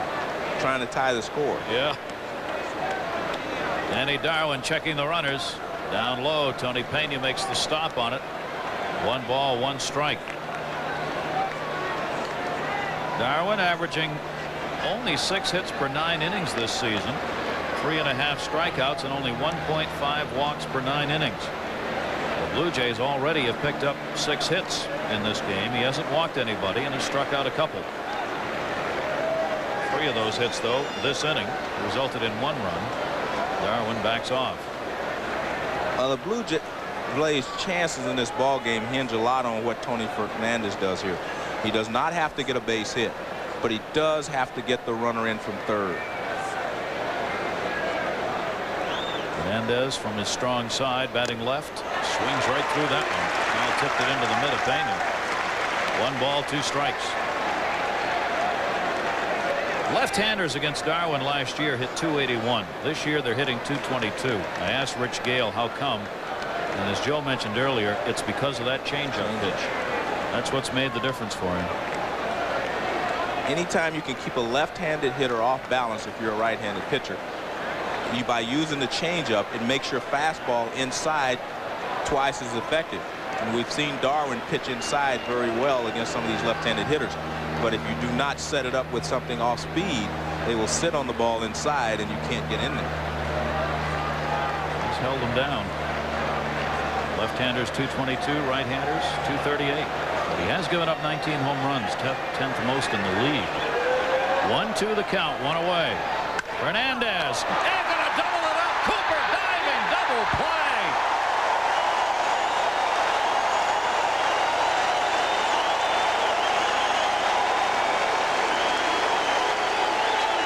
Well, they wasted the last 2 outs. They could have used them a little better, but Fernandez does his job. Hits a line drive. 4-1 ball. Danny Darwin getting the big break to get out of that inning. We were talking about how important Darwin has been to this team. One of the reasons Roger Clemens right now is 9-9, and his last 3 outings have been tough. We asked Mo Vaughn, how's it affect the team with Clemens struggling? I think it has a great impact because he's so very, very important. But I think if he can stop it now, there's still a lot of time left for him to make up ground. I myself, feel very bad for Roger because he works so hard, and I think sometimes he works too hard and he doesn't indicate or let on when he's hurt. So, it's tough to find out what's wrong with him. That's a very good opinion there by Mo. I think he put it very well because there have been a lot of times when Roger has downplayed some of his injuries. He's still got the bad groin. Whether it's he says it's not bothering him. But yeah, doesn't do any good to say it is. No, you're right.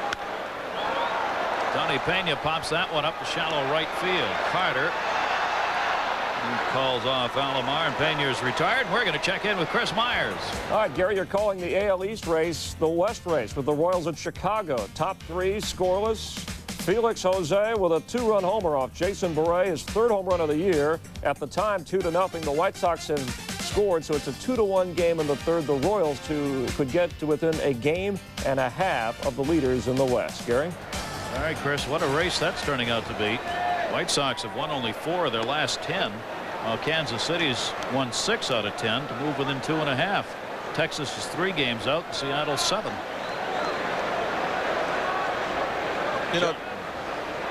John Valentin up. He grounded out his first time up. Takes a strike in the inside corner.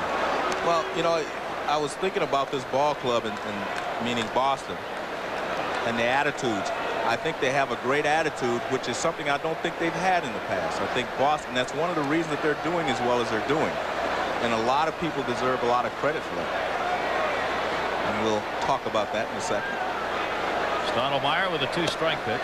This is 1 and 2. I'll tell you something that Buck Rogers, who was the manager at Montreal, told me in 1987 when Andre Dawson was leaving. I said, how much are you going to miss Andre? He said, we may be able to find someone to drive in some runs for us and to play defense.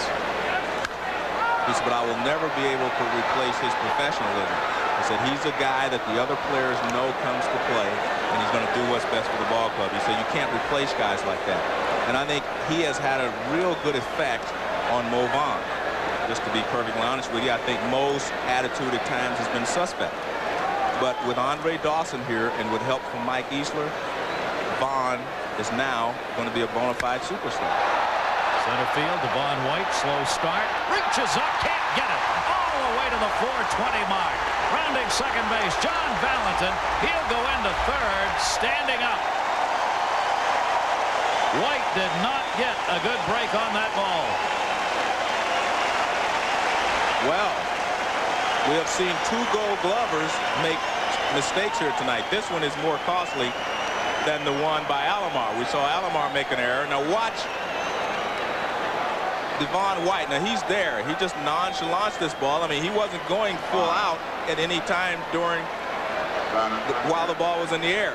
And now you see the hustle and going, by Valentin. He goes into third base with a triple. That is his third triple to go along with 23 doubles and 6 home runs this season. And he's on at third, and for the second time in this game, the infield is drawn in again. And Scott Fletcher, who's already 2 for 2, is going to get an RBI. Deep to left field. Henderson looking up. That's midway up the wall. Valentin scores. Fletcher's going in. 3 for 3. 2 doubles, a single, and an RBI for Scott Fletcher.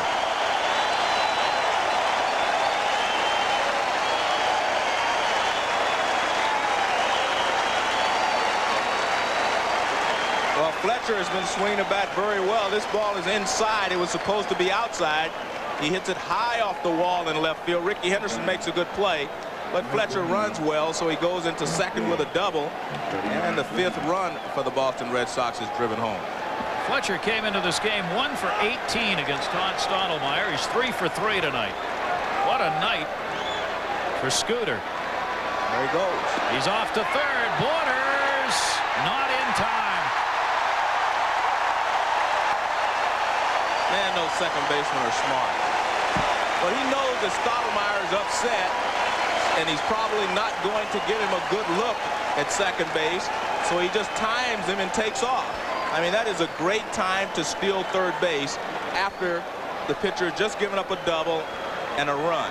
Well, an error, what we could have called an error. Yep. Butch Hobson, that's his kind of ball right there. He loves Scott Fletcher. Cox up for the second time, and the infield's drawn in again. So Fletcher's on at third base. Greenwell, who singled in his first at-bat, sacrificed his last time up. And I'm going to be honest with you, Garrett. The Toronto Blue Jays do not look like a team that's in first place. Oh, you got that right. I mean, there is not the spark that you would think that they would have. I mean, the aggressiveness, and we're talking basically now defensively. They are a good defensive ball club, but they have nonchalanted 2 balls now, and we don't know how many runs it's cost them, or it will cost them before it's over. They're going to walk Greenwell with Dawson coming up. It's an intentional pass as they were trying to pitch around him. And Andre Dawson will come up with runners on at first and third, and 1 out. Cedar Gaston wants the double play. Right. I don't think this is so much disrespect for Dawson. I think what they see is that they have an opportunity to get out of the inning if they can get Dawson to hit a ground ball. Billy Hatcher talking with his manager. Scott Fletcher, 11 stolen bases, by the way, is on there at third right now. Andre Dawson hit by a pitch, scored in the third inning, and a sacrifice fly in the first. Red Sox leading 5-1. Stottlemyre going up 7 hits now. Outside to Dawson. Obviously, they want the ground ball right here. Andre Dawson with the bad knees, not able to run him out hard. He's grounded into 14 double plays. He is tied with Mike Greenwell and the Red Sox for the most ground into double plays. Stottlemyre, the 1-0 pitch. Fastball in the inside corner. 1 ball, 1 strike. Sox offense getting back on it here. Told you they've been struggling over the last 11 games. Potent force at home in the year, averaging 5.3 runs a game at home. Got him to chase it. A little of this explosion has to do with the Toronto pitching and the Toronto defense, to be perfectly honest with you.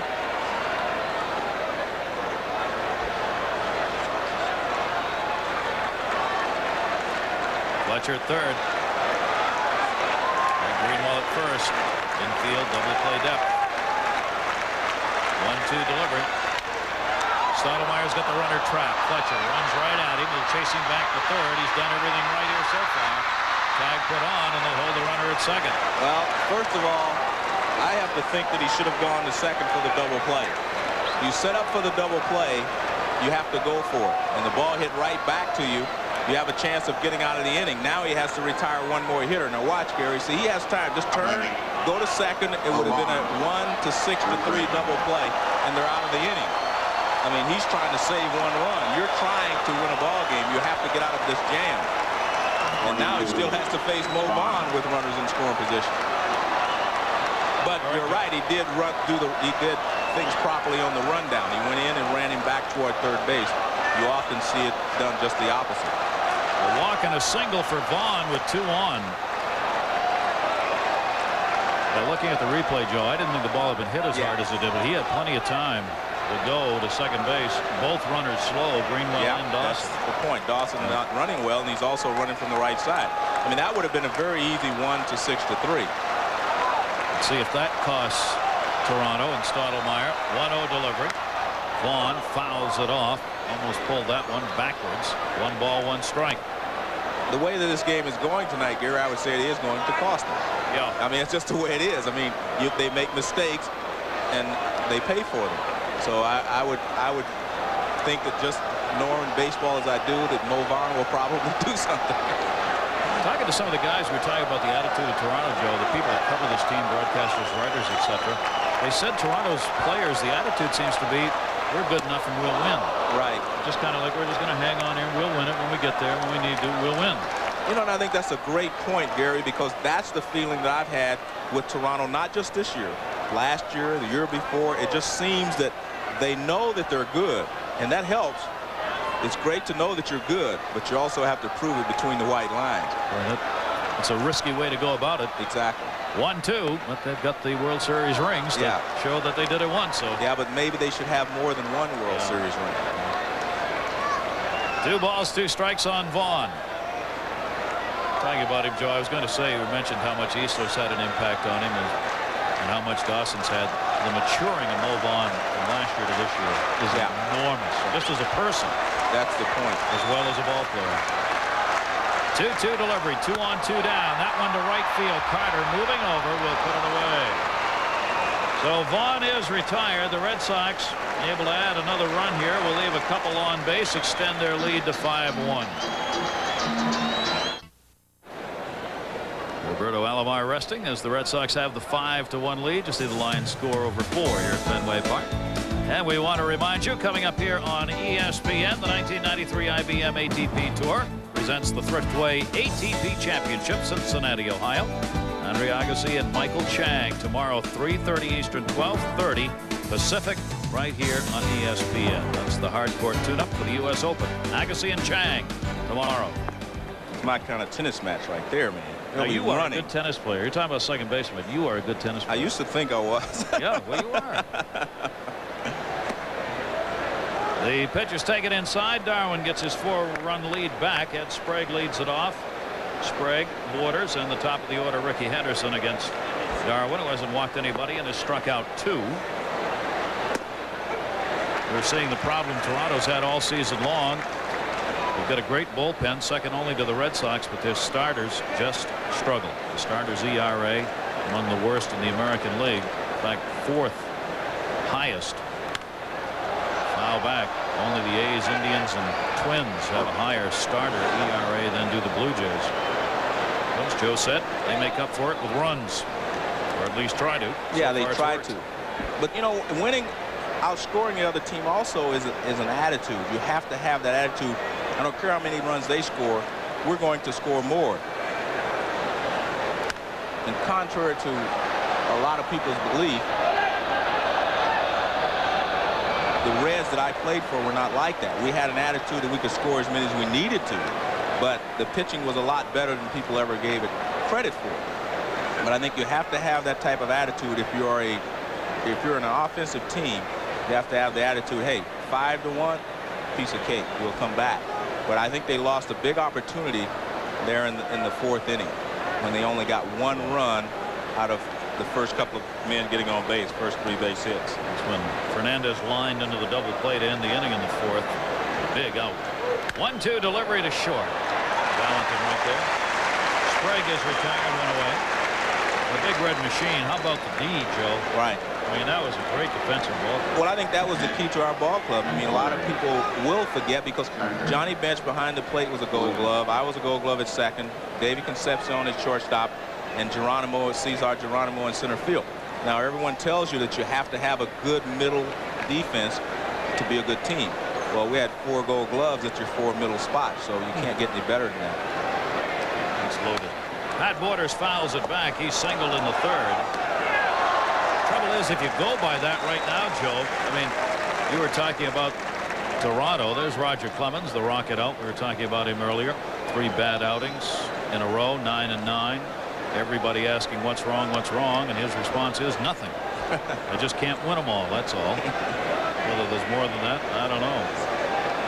I was going to say, looking at D among the teams in this American League Eastern race, they're all pretty much the same. Toronto, New York, Boston, in fact, they're all in order as far as fielding percentage is concerned. Baltimore is 2nd best to Minnesota in the league, but I'm not sure there's a heck of a lot of difference, is there? No, I don't think so, except I think Toronto is actually a better defensive team. That one to right. Zupsik giving chase. I think they're a better defensive team than most people think, but because you see them make some stupid mistakes or nonchalant mistakes, you say, well, they're not a good team, because statistically, I don't think you can really grade a team on statistics, because maybe they do not cover as much ground, they do not have as much range at different positions. A grading that rookie is used to in a lot of ballparks, and he gets it here in Boston. All it does is turn him on. You know, he and Darwin, they say that they do not hold a grudge, but I don't think they like each other. No, I think that's pretty fair to say. Well, if I'm Ricky and he hits me twice, I don't like him. And if I'm Darwin, Darwin, and he has shown me up by trotting around the bases after he hits a home run in a different way, I wouldn't like him either. So mutual dislike there probably. It's a long history to this thing between Darwin and Henderson, running back to last year. Scott Cooper got hit by a pitch, and Darwin was pitching and went after Henderson on it. And then, of course, Ricky Henderson this season capping it off with a couple of home runs after he'd been hit again by Darwin and doing that Cadillac tour of the bases, and they got into that shouting match, and the bench is empty. There were no punches thrown during that time. Henderson launches that one. Greenwell in. He's got it. Line drive that stayed up. Henderson retired, and Darwin retires the side in order for the first time. Either team's gone 1, 2, 3. Budweiser to Cincinnati, Braves and Reds. Ron Gant in the 5th inning and get out of here. 29th home run of the year. A 2-run shot. David Justice, Fred McGriff, and Deion Sanders all have homers. It's 12-0. Cincinnati has just 1 hit.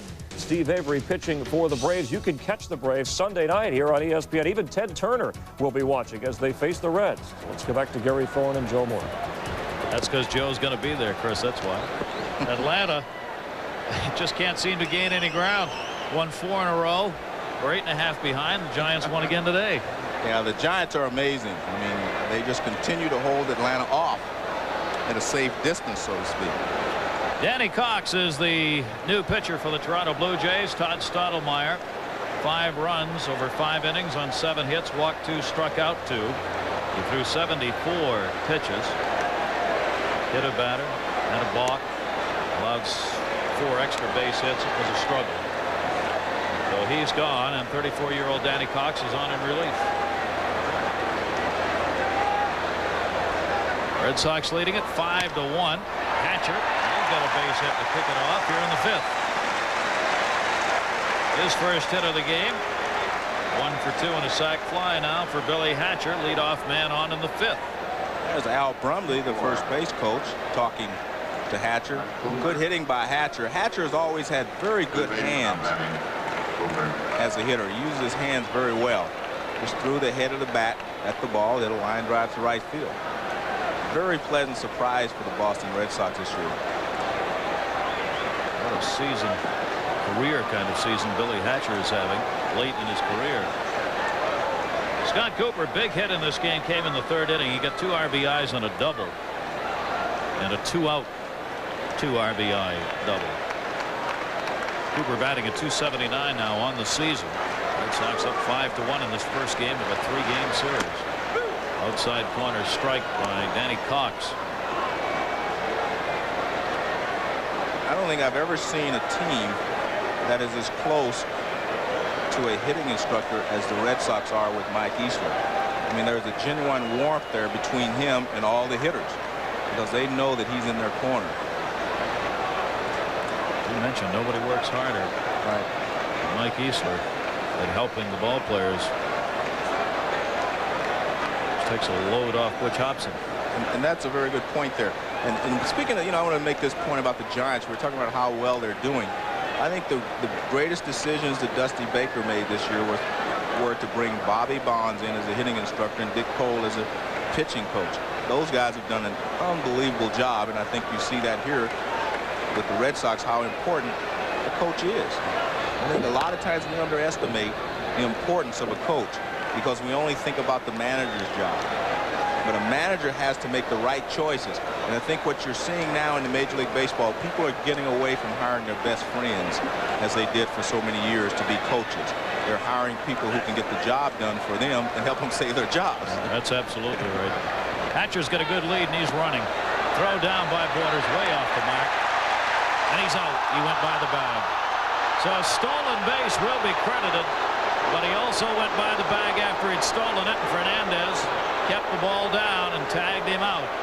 The real problem that I have is that why are you doing a pop-up slide when you're stealing a base? You will very rarely see a runner do a pop-up slide. I mean, you pop up to go to the next base. This is a stolen base, but I mean, it's not a stolen base, Gary. This is a caught stealing. Yep. Because it doesn't matter that he made it. It's a caught stealing when you come off the bag. He had it and lost overslide. it. You did. Well, he has it right here. Obviously, it's very easy. But why do you do a pop-up slide? So here, that is just a caught stealing. So Billy Hatcher, who had a huge jump that time, is taken out.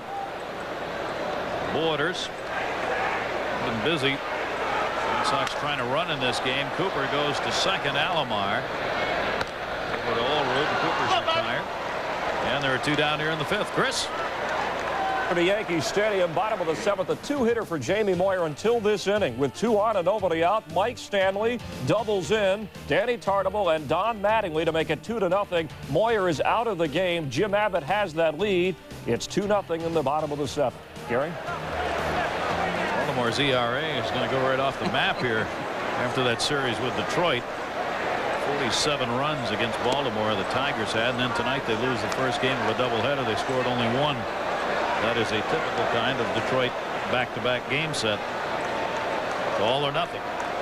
2 down, bases empty here. It's a 5-1 Boston lead. Bob Zupsik has gone 0 for 2 in this game. Danny Cox on in relief of Stottlemyre. Misses outside, 1-1. Red Sox with that great home record, even though they lost the last 2 to the Yankees, 36-17 here at Fenway. And if schedules are to mean anything, the Red Sox, among the 4 teams in the race in the Eastern Division, have the most home games yet to be played. Toronto has the fewest. Zupsik's had a tough time with those sliders away. There are the home games left. You see Toronto at the bottom with only 18, and Toronto has also been a very good home team and a road team. But I think that's more important to Boston than anyone else on that list. We got him. Not a good at-bat for Zupsik as Cox retires the Red Sox after giving up the leadoff single. Faces only 3. Boston up 5-1.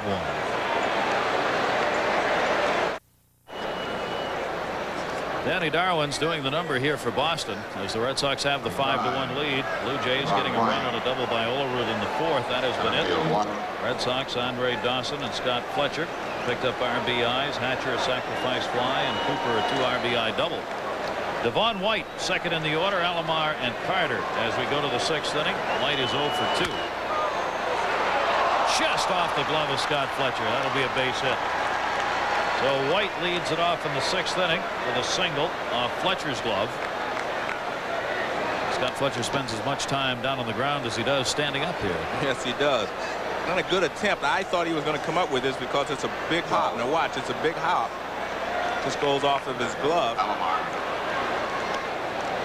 There's Fenway Park looking from the scoreboard in left field.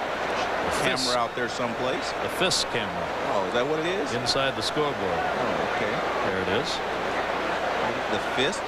F-I-S-K? Carlton. Why? That was the one that caught the infamous. Oh, okay. Red Sox. Shows how much I know. I only played in that game. That's right. I was going to say, you were there. Line drive over Fletcher's head into right field. I wasn't going to bring that up. Going for the force, not quite. White gets into second base. I don't know where he was, but Alomar's got a single, almost at a fielder's choice. Well, I know where he was. He was hung out there not thinking again. That's, I mean, there's plenty of time for him to get to second base, but he takes his time. Good hustle by Zubcic and a close play at second base. Now watch, he takes off. Now he starts back, but he doesn't really run. See, he's just trotting into second base. Now he has to hustle. Wow. The game is not that easy. You have to play the game hard. Bob Zubcic made the throw in. Butch Hobson's on his way out to the mound. They've had the bullpen warming up here this inning. Paul Quantrill is an outstanding season of middle relief and starting. Danny Darwin. Tell him what he feels like. You know, I don't want to seem like I'm overly tough on the Blue Jays, but I want to make sure that you understand they do have a lot of talent, and you have to use it. I guarantee you that Cito Gaston is going to have something to say to a lot of the players tonight about the way this game has been played. Looks like a team meeting time to me, Jay. Yeah, I'm telling you, I know Cito very well, and I know he will be talking to them. Cito's way sometimes is to do it individually, but I know that he is not happy with the way that they have been playing this ball game tonight. It's been an inspired performance. And they still are very much in this game, even though the Red Sox are up 5-1. They're continuing to hit Darwin. Well, when you have the hitters they have in their lineup, you are going to hit. Now the question is, will you put those hits together and make them mean something? And this is another opportunity for them to do so here in the 6th inning. They had the first 2 on in the 4th and got only a run. They've got the first 2 on in the 6th, and Carter, strike 1. Darwin has faced Toronto a couple of times this season. He got a 10-5 win first time out, giving up just a run on 6 hits over 7. Faced them again at Toronto on June 19. Gave up 7 runs and 11 hits in 5+ innings and suffered a 9-4 loss. So he's 1-1 this year, 7-11 in his career against the Jays. 1 strike on Carter, and everybody will back off here.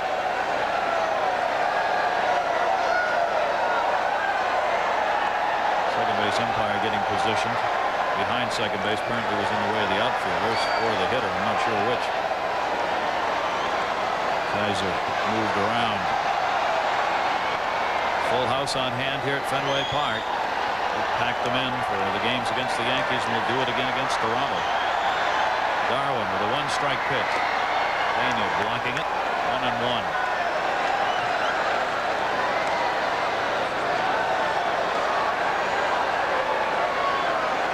Carter's taken some bad cuts in his at-bats here in this game. As we mentioned before, he's got that bad left foot, the big toe bothering him there.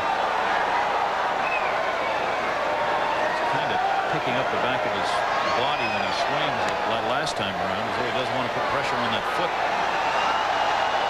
Here's the 1-1 to him. This down low.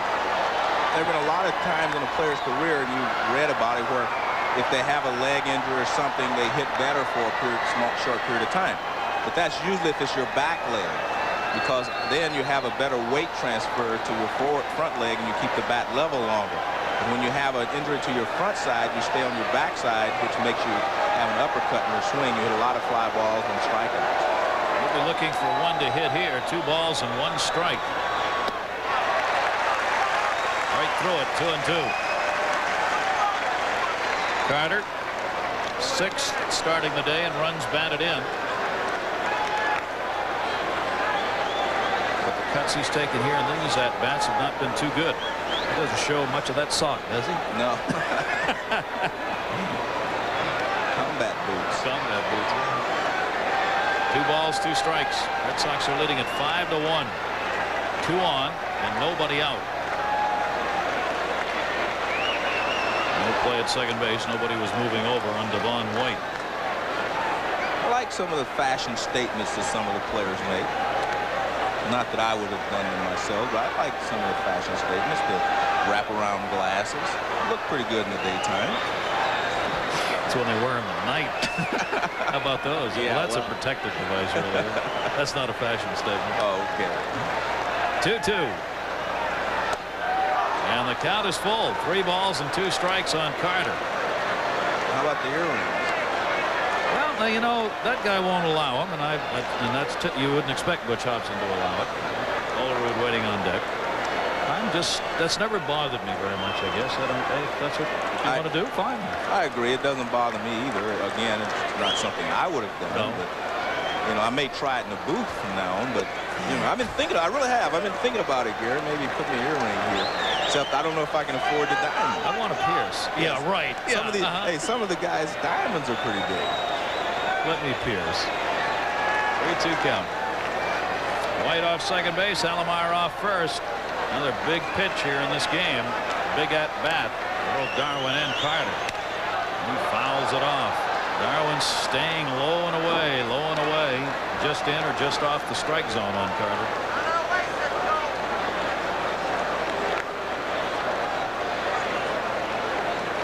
No, it's interesting. I would think that, you know, when the statistics will bear that out, but, you know, Carter doesn't have real good swings at Darwin. If Darwin doesn't make a mistake, you know, most of the time it looks like he will be able to handle Carter not easily, but handle him. You got him waving and reaching. Right. 3-2 again, and he came back that time, and Carter is strikeout victim number 3 for Darwin in the game, and he's gotten Carter twice. And as you mentioned, he's waving at a lot of pitches. This is a good, hard slider, and you see Carter kind of wave at it. Carter is so far away from the plate, it's very difficult for him to reach that outside pitch. He's really off right now. Yes, he is. That's not the kind of cut you see out of Joe Carter. Not 3 like that in 1 at bat. 3 hits, 4 hits. He picked up a single in this game, so 4 hits now in his last 33 at bats. Well, that'll leave it up to John Olerud, who's gone 2 for 2 in this game. An RBI, the only one Toronto has in the 4th inning with a double, singled in the 2nd. Gets over that 390 mark one more time. Tony Pena giving signals to the infield on coverage here. Olerud at 304 in the road last season, which was 12th best in the American League. He's a very good hitter no matter where he plays. Danny Darwin trying to work his way out of this. 1 down. Inside to Olerud. Ball 1. Just watching Darwin, though, I think he's lost a bit on his fastball. Slider not as sharp. And as soon as I say that, Eric tells me that last pitch was like 83 miles an hour. And he was up around 91, 92 at the beginning of the ball game. But if you watch closely, you can see that the ball just doesn't have the same pop on it that it had before. Not only the fastball, but the slider.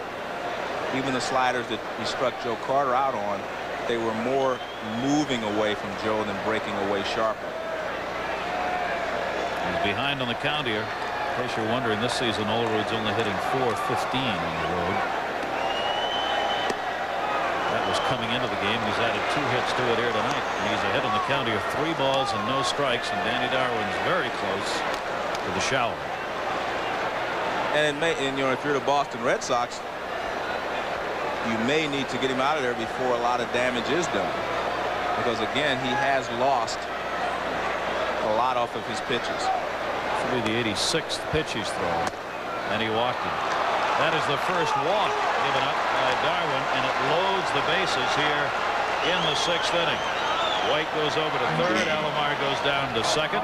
Paul Molitor coming up. We had a chance to talk with Molly before the game about this American League Eastern Division race and what he thinks of it, and who's the surprise team, Molly? I think the surprise team would have to be the Boston Red Sox, because early in the season, about the end of May, they looked like they were on the verge of slipping out of the race, but they've somehow found the solution to make that club click, and they've hung right in there. But I have a good feeling it's going to go all the way down to the wire with all clubs contending to the last week of the season. I agree with that assessment. We'll go down to the end, and he basically is saying that Boston is doing it with attitude. I think that's what he's alluding to. Here's Paul Molitor with a 9-game hit streak, but 0 for 2 tonight. Bases loaded. And he pops it up to shallow center. Hatcher, runner tagging at third. Devon White, Hatcher the catch. Here comes White. Throw in by Hatcher's off the mark. Pena's got a chance at third, and they get him. Cooper falls out on the base runner, Roberto Alomar.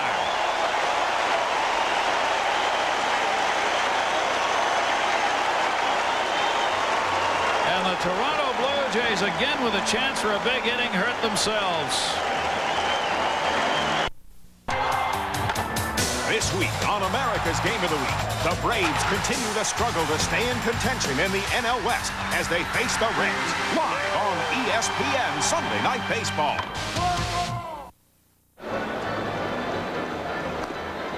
The Toronto Blue Jays have had a lot of opportunities, but they've only scored 2 runs. And a lot of it has to do with their base running. Watch Roberto Alomar. He tags up. The throw is going all the way to the plate. Good play by Pena.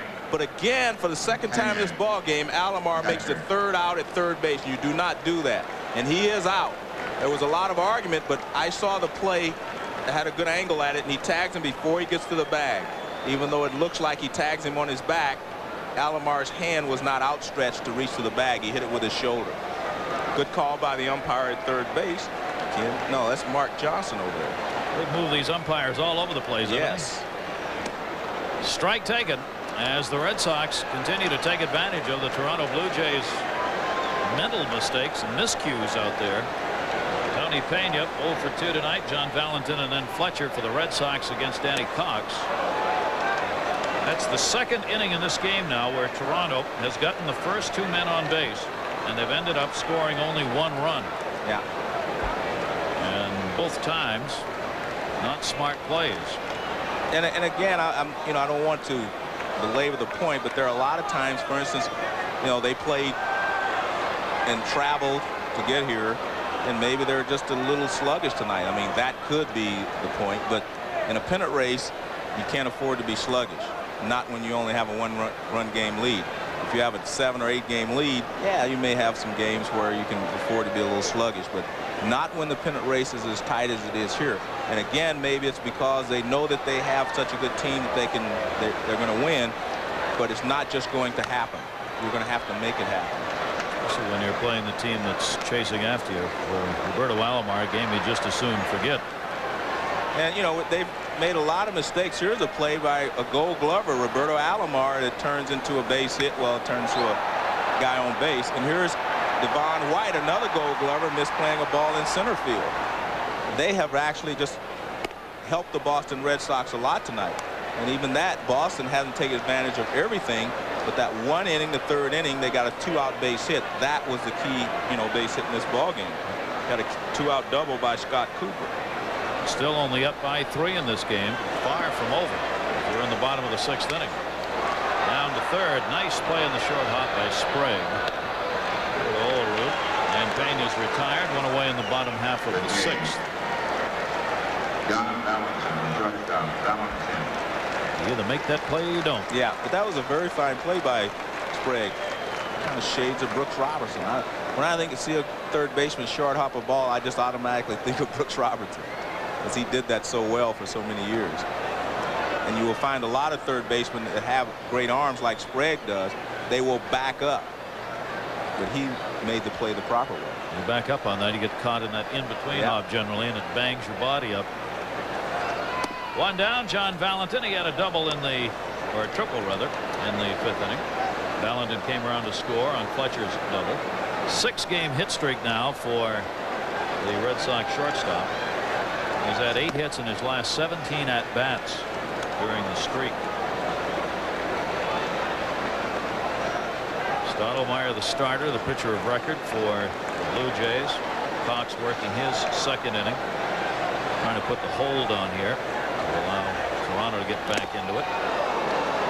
Up the ladder, foul tipped it into the mitt. 2 balls, 1 strike.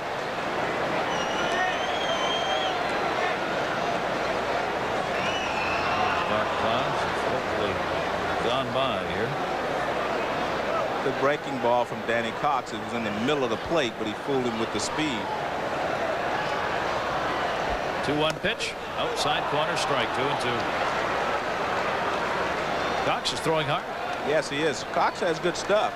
Cox's problem over his career has been staying healthy. When he's healthy, he's a very fine pitcher. He has struggled of late. He's given up runs in 8 of his last 11 appearances. ERA in that time 5.6. On the left field line, not deep. Ricky.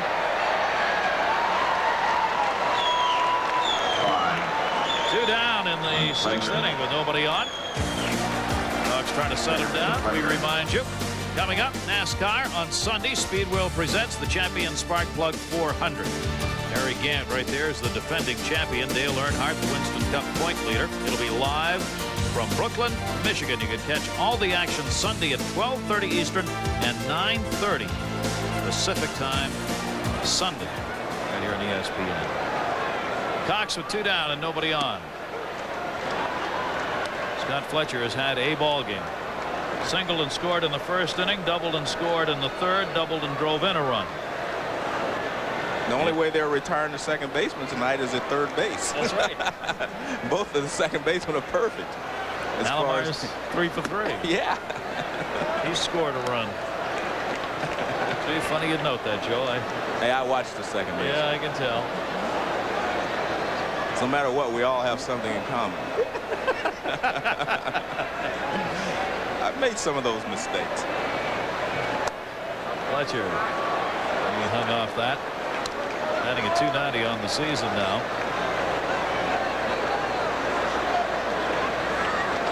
Down and dirty kind of ball player. Literally. Yeah. You know, he's really kind of a throwback to what a second baseman was years and years ago. I mean, most of the times now we look for a second baseman to hit and to do everything else. But in the past, second baseman played good defense, made the double play, moved runners along, you know, hit a lot of singles and could steal a base for you. You know, now with the Biergers of the world, we hit a lot of home runs, the Sandbergs, and of course Alomars and players like that. Robbie Thompson in San Francisco, you have offensive second basemen. A little different than Nellie Fox. Yeah, a lot different. Alomar makes the nice play, and they get Fletcher, 1 second baseman to another there. And Cox retires the side in order in the 6th inning. Toronto trying to get back in this game. They are down 3.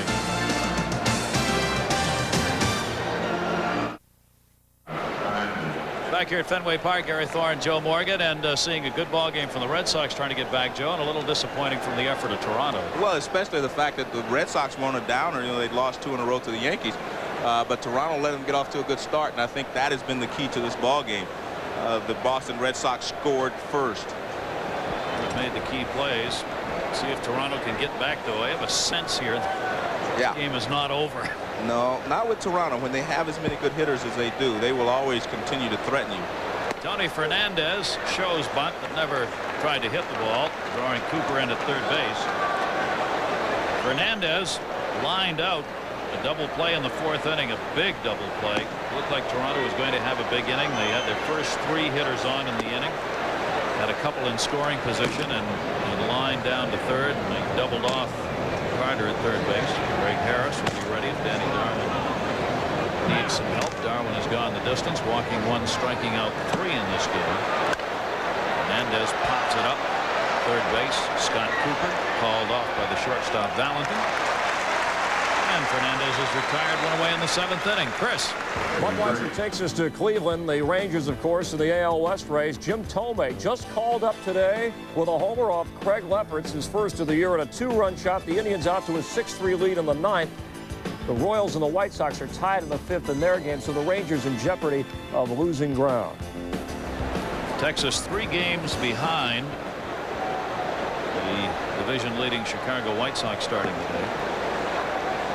Boston leading it 5-2 here. A chance for them to pull within 1 of the Toronto Blue Jays in the Eastern Division. Sprague is 0 for 2 in the game. He'll be followed by Pat Borders here in the top half of the 7th inning. Remember, Toronto starts this series having beaten the Red Sox 6 of the first 7 games played. Doing it in a very convincing fashion. They doubled the Red Sox in runs over those 7 games. Maybe all that means is it's time for the Red Sox. Outside corner strike. What you're saying is percentages say that it's time for the pitching to take over. Yeah. Because the pitching did not do very well in the first 7 ball games for the Red Sox. The #1 pitching staff in the American League. Like the Red Sox don't get the strikeout there. I'm sorry to laugh at that, Gary, but watch Darwin. Now watch Darwin. Forget about where the pitch is. Now watch his reaction. He said, that's strike 3. He starts to move off. Now the umpire says ball. What? And you see he's still shaking his head. Total of 93 pitches. Only 3 ground ball outs by Darwin. Being consistent, he's a fly ball pitcher. Greenwell. And another one. 2 down here in the 7th inning. The Red Sox up 5-2. Gary, a lot of things happen between pitches that, unfortunately, if you're not at the ball game, you do not get a chance to see. When Sprague hit the fly ball, Darwin didn't even look at the ball. He looked in at the umpire, Jim McKean, and he said, where was that pitch? And McKean gave him a signal it was outside. A lot of little things you miss if you're not here at the ballpark. Well, the ball's coming down in left field. Yeah. Single in the 3rd inning by Pat Borders. That's his hit in the ball game. Each team with 8. The Red Sox with a 5-2 lead. Danny Darwin going to retire the side in order. Won't. Borders is on with another base hit. Darwin has set the side down 1-2-3 only once, and that was in the 5th inning. 9th hit of the game for the Jays. The base runner on. Toronto ahead of New York by only 1. Red Sox by 2. Baltimore 2.5. We'd taken Detroit out of the standings in the race last week. We put them back in after what they did to Baltimore. Butch Hobson is on his way to the mound. Danny Darwin is probably it. There isn't any question. His tank's pretty close to empty here. Yeah. His red light is flashing. Low fuel. Low fuel. Greg Harris been out there throwing throughout this inning, so he's ready.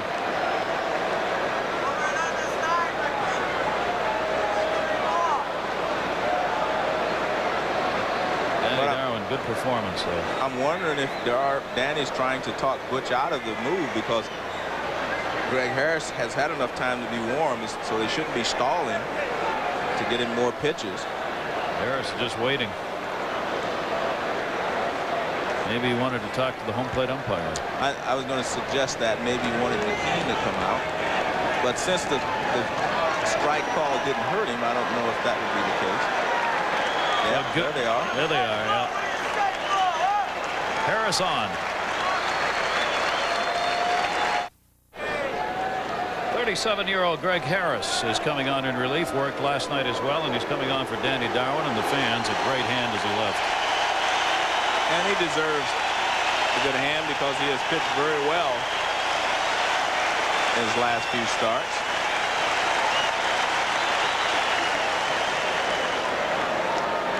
Now we go to the Red Sox bullpen, which is the best in the American League. Toronto's second. Greg Harris, one of the reasons. He comes on with Ricky Henderson at the plate. Pat Borders is on at first. Henderson's taken the 0 for 3.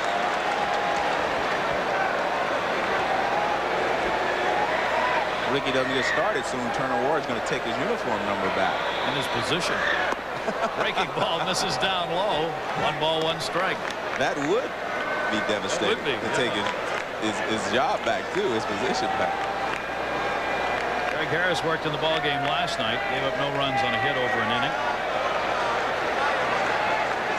Been very effective. Last 18 appearances, a 1.85 earned run average with 2 saves and a 3-0 record. He was first in the American League in games. This is his 58th, and second in innings worked in relief. He has worked 78. He's had 6 appearances against Toronto already this season. 2 earned runs in 7 2/3 innings. 1-2. Henderson nubs it off the end of the bat foul. 1 ball and 2 strikes. Thorne, Joe Morgan, Fenway Park in Boston. First half of our doubleheader, the American League Eastern Division race.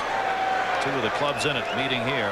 Boston 2 games behind Toronto in 3rd place. The Yankees 1 game behind. And the Red Sox something to smile about right now. Clemens on the left, Viola on the right.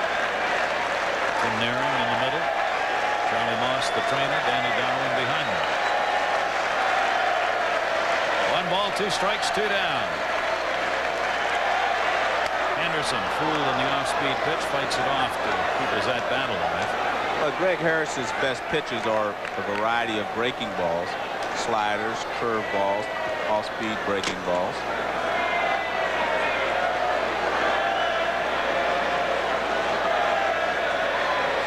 Great bullpen numbers. Great numbers overall. Especially that pen.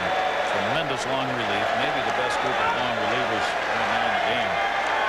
1-2 delivery. Henderson had a weight on it. Goes to short. The Valentin force on the play to Fletcher as Borders is retired.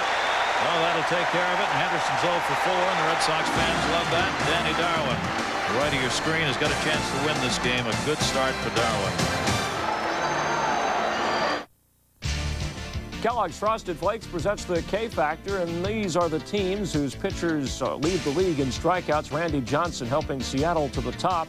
Toronto and Boston on the list, each staff with 3 strikeouts in tonight's game at Fenway, which we'll return to with Gary Thorne and Joe Morgan. First, thanks very much. And there's Danny Darwin. Stayed in the dugout after the 3rd out was recorded. And there's the line.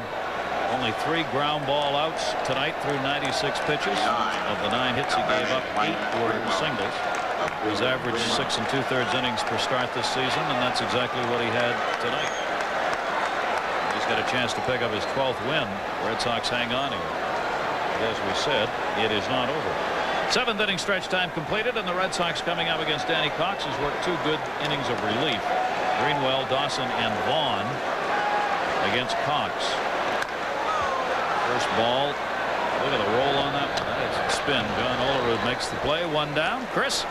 All right, Budweiser takes us to Yankee Stadium, Gary. In the bottom of the 8th, Mike Stanley, who had doubled in a couple earlier, knocks in Wade Boggs to make it 3-0. Then Bernie Williams made it 4-0. So the Yanks on top in the 9th, but the Orioles have the bases loaded in the 9th with 1 out. If anything happens, we'll quickly give it to you. Let's get back now to Boston. All right, the Yankees, things stay the way they are. I've got a chance to tie Toronto. Toronto loses and the Yankees win. Here's Andre Dawson. Nobody on, 1 down. Inside to him for a ball. RBI for Dawson on a sacrifice fly. Hit by a pitch in the 3rd, and he scored.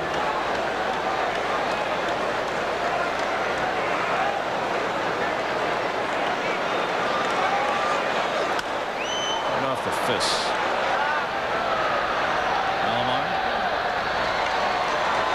Dawson's retired. Cox has done a heck of a job here. He gave up a single to the first man that he faced in the 5th inning, Hatcher, but that's been it. I want to remind you, this is only the first of 2 tonight here in ESPN. The second half of our doubleheader will be the California Angels and the Seattle Mariners. Chuck Finley, 13-8. Eric Hansen, 9-8 are the scheduled starters. It's coming up as soon as we are done here at Fenway Park. We'll send you out there to Seattle. Mo Bond. 1 hit tonight, base hit in his first at-bat. He scored a run in the 3rd inning when he walked. A very popular player here in Boston for fans. Well, he lives here in the off season, and you know, so He's part of the community here in Boston. Very approachable. Works a lot of community things. Down the left field line, Ricky Henderson. Well, Cox continues his mastery here as he retires the side in order. We've completed 7 at Fenway Park. The Red Sox 5-8-1. Toronto 2-9-1.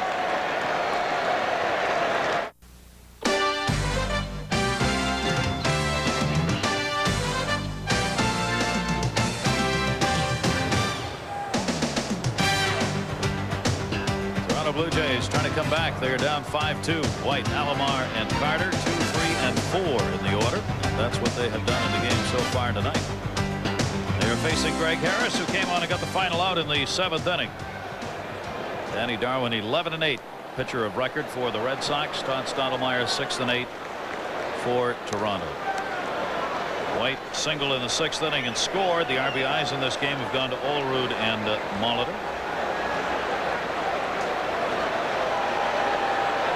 273 on the season now for Devon White. There you see the final. So the New York Yankees have beaten Baltimore 4-1. If Toronto loses this game, the Yankees and Toronto will be tied for first.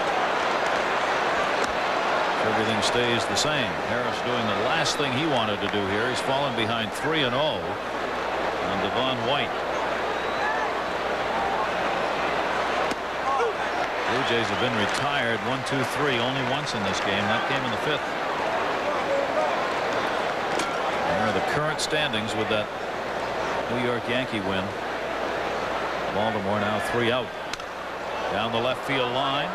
Greenwell. Good comeback by Harris. Greenwell's turned himself into a really good left fielder here. Not only Fenway but everywhere, but playing here he works at it. Doesn't make a lot of mistakes out there. Learn how to cover that small territory. Mark Eichhorn warming up. I would have liked to have seen Devon White take that pitch if I was a Blue Jay player. 3-1. Leading off the inning, you're down by 3 runs. Might want to take one there. Perfect night for Alomar, 3 for 3, raising his average. 318. Olerud the leader. Paul Molitor second in the league in hitting. Ricky Henderson 8th. Roberto Alomar has struggled against this particular pitcher though. Alomar 318 average, enough to move him up into the top 10. Seems as though, Joe, signs aren't given very much anymore for that sort of thing, are they, if at all? I'm glad you brought that up because that's one of the things that I have noticed, that the players are on their own a little bit more. You do not have managers in the Gene Mauch mode who kind of control the game a little tighter. Hit hard, but a lot of room out there for Hatcher. Alomar's the second out. I got to ask you this because I just thought of this. I was talking to Sparky Anderson the other day. Sparky told me that he never gave you a sign in all the years that he managed you. Well, that's true. He said that's the only player that I ever had that much confidence in. He said was Joe Morgan. I never gave him a sign in all those years. Well, he's right, and he put a lot of pressure on me. That's amazing. When they traded for me from Houston, when he called me in spring training, he said, I'm not going to give you a sign. He said, I'm going to let you show me how smart you are, and until you make mistakes, you're on your own. And he never gave me a sign all those years. You never made a mistake? Well, I don't know. Sparky didn't think so. He didn't call it. Fletcher puts it away. Another little-known fact that you learned by watching baseball on ESPN. Boston 5, Toronto 2.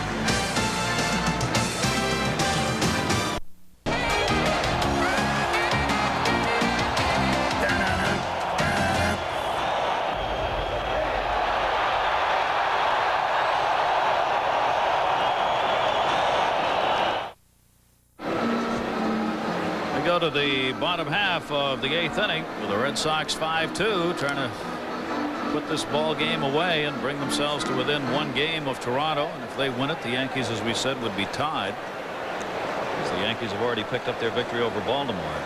Mark Eichhorn, the new pitcher. Well, Eichhorn, has pitched pretty well if you look at the record and his earned run average. But, when you think about the Toronto Blue Jays, you look at their pitching staff. You've got Dwayne Ward, who's done very well. And then you've got a lot of other guys who have not pitched as well as you would like.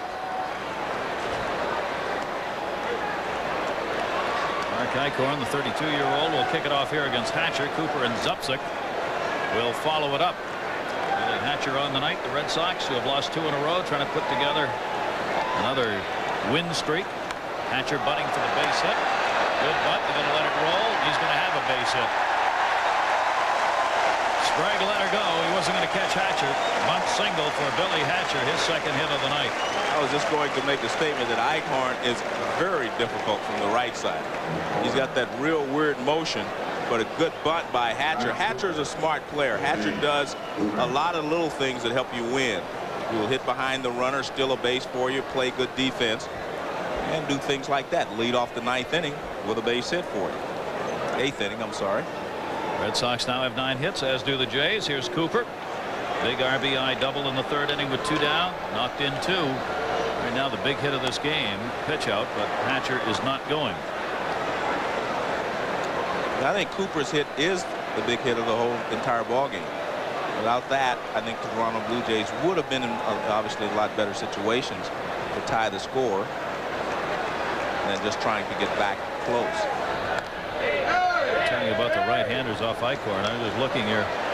Right-handers are hitting 214, as you said, Joe. Yeah. Left-handers hitting 342. Well, he's not going to really fool you from the right-left side because you get a chance to wait longer and see the ball. But what happens, a lot of people think because the pitcher throws sidearm, it scares you. That's not really the problem. What happens is you're used to a pitcher throwing 3/4. So when they drop down from the side, you do not see the ball as quickly. And when you do not pick the ball up as quickly, yes, that does scare you after you do not know, when you do not know where it is right away.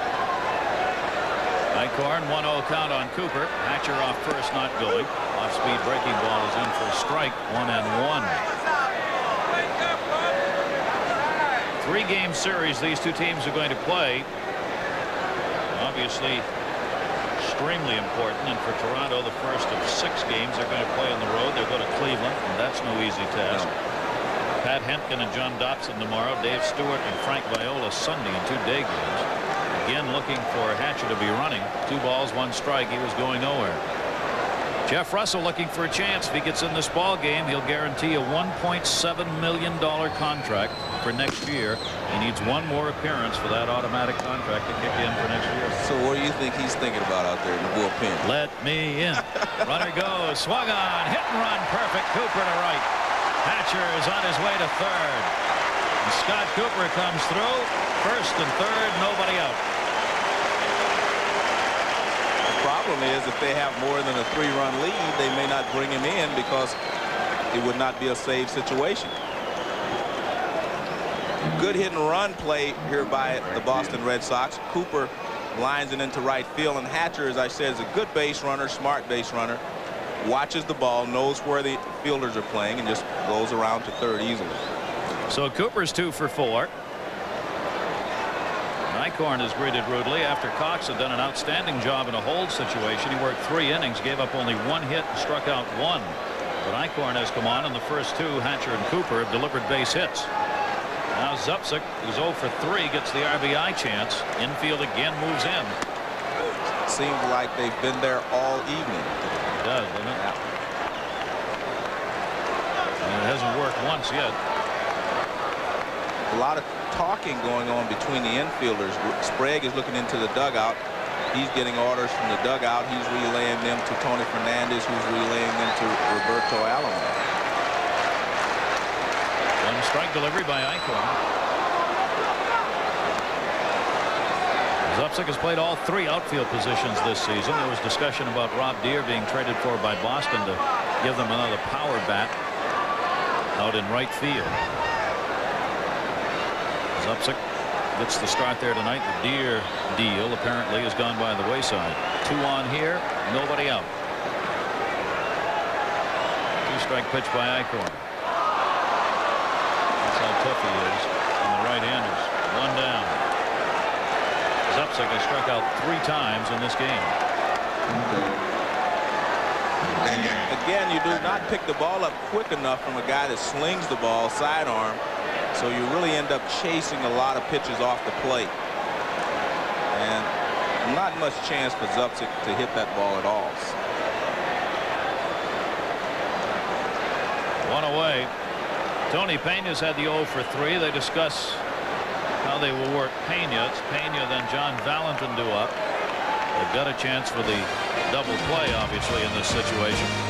Remember, National Football League action comes your way tomorrow. Mike Patrick and Joe Theismann, the defending Super Bowl champion Cowboys, take on the Raiders.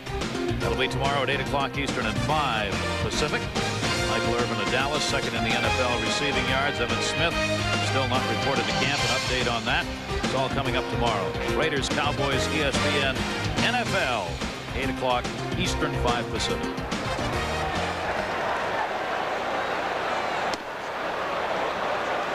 And that was interesting. That was the safety squeeze by Boston, meaning the runner doesn't break with the pitch. He breaks after the bunt is laid down successfully.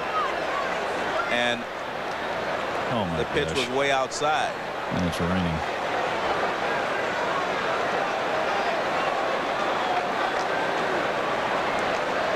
You know the rain gods, don't you?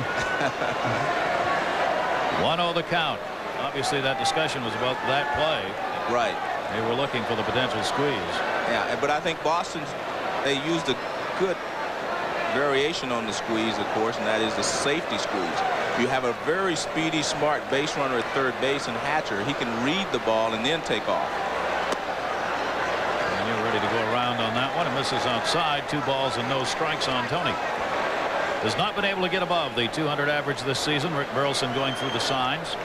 Pena's defensive abilities have kept him in the Red Sox lineup, even though the offense has not been there. I think Tony was around. Well, Pittsburgh, the Mendoza line, which is a 200 batting average, was named after Mario Mendoza, who played for the Pittsburgh Pirates. So did Tony Pena early in his career. He may rename the Mendoza line after his own lineage. A good job behind the plate. He's throwing out at a 45% rate base stealers, which is well above the 30%, which is the average this season in the American League. Well, we've watched him make a couple of real strong throws. One, to third base to retire Roberto Alomar a couple of times. Real strong and accurate throws. So he's still throwing well. He's just not hitting as well. And he gets great support from the pitchers who love throwing to Tony Pena. They really like having him behind the plate. No one gives a lower target than he does. He's still able to get down in that crouch. Step off. They wanted to see if Pena would show anything. He didn't. Well, it's almost a perfect time for the Red Sox if they want to use the safety squeeze again. He's not going to want to walk Pena in this situation. 2-0 the count. Slur was in for a strike, 2-1. Sprague is charging at third. Olerud is holding the bag at first and staying in front of it. Rick Burleson going through the signs for Butch Hobson.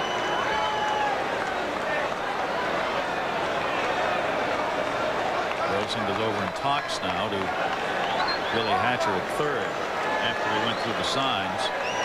2-1. The short, Fernandez for 1. Alomar, quick turn. They get the double play.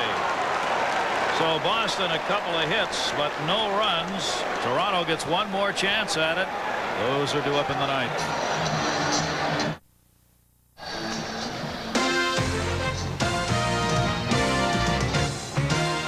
ESPN's Major League Baseball is brought to you by Bud Dry, the less filling beer with a lot more taste.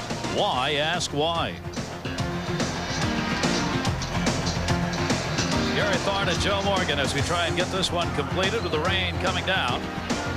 And Jeff Russell has come out of the bullpen to pitch for the Red Sox as Greg Harris retired the side in order in the 8th, and Russell's on.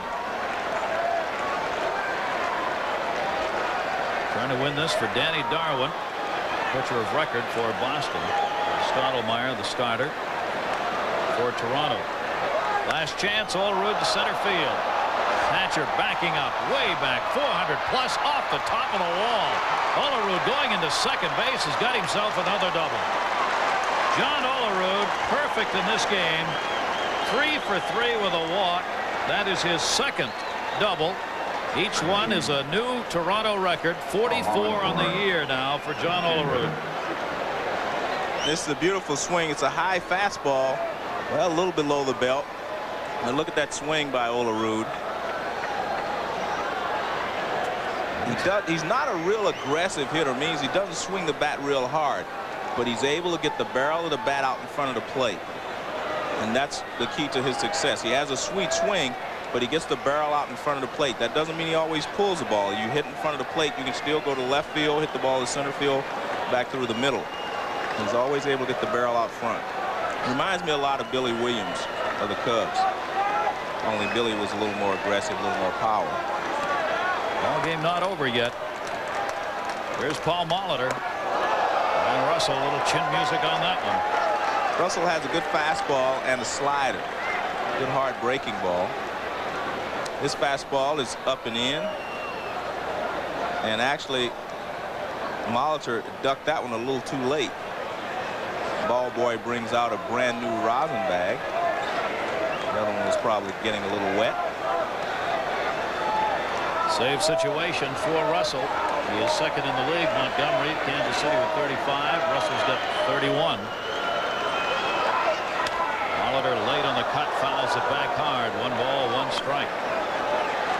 So Jeff Russell, the man who couldn't find anything in the offseason with the kind of salary numbers he felt he deserved, was taken by Boston with a ton of incentives in his contract, has performed far and away better than anyone thought he would. Well, a lot of teams would have picked him up if they'd have known he was going to have over 30 saves. 1 ball, 1 strike to Molitor.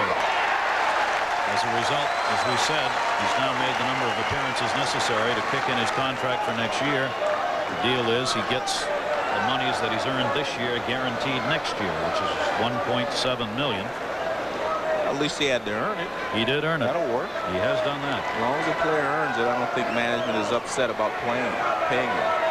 1-2 delivery. Molitor down the right field line. That is curving. Russell, not a happy guy even now, even though he's putting up the numbers and his contract is guaranteed. He still is bitter about the fact that he couldn't get the kind of money he thought he should get for the numbers he'd put up over the past seasons. And he says, I'm going to take next year's contract, and that'll be it. I've got other friends. I've got a family. I don't need this game. And those are his words. Another good season, I think he'll change his mind. Yeah, that's a good point, Joe. 1-2 delivery. Another good season, and he'll get the money that he wants. 2 balls, 2 strikes. Doubleheader, you see Milwaukee winning the first one. Cleveland's put a thump on Texas with that. New York's got a chance to tie for first with Toronto. If Boston hangs on and wins this game.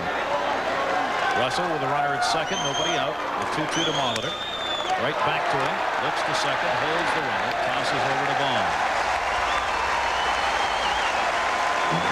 Molitor's been held hitless 0 for 3.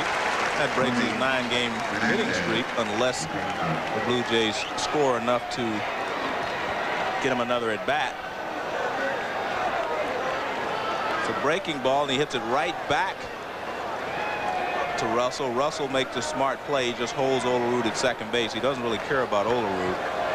He just wanted to get the out at first base. Coach Hobson hoping his Red Sox get out of their 2-game losing streak right here. He knows what the finals are that have been posted. Fernandez 0 for 3 in the game. And the biggest defensive play of this game in the 4th inning on his line drive to Cooper at third that ended up being a double play ball. Fouls that one back, strike 1.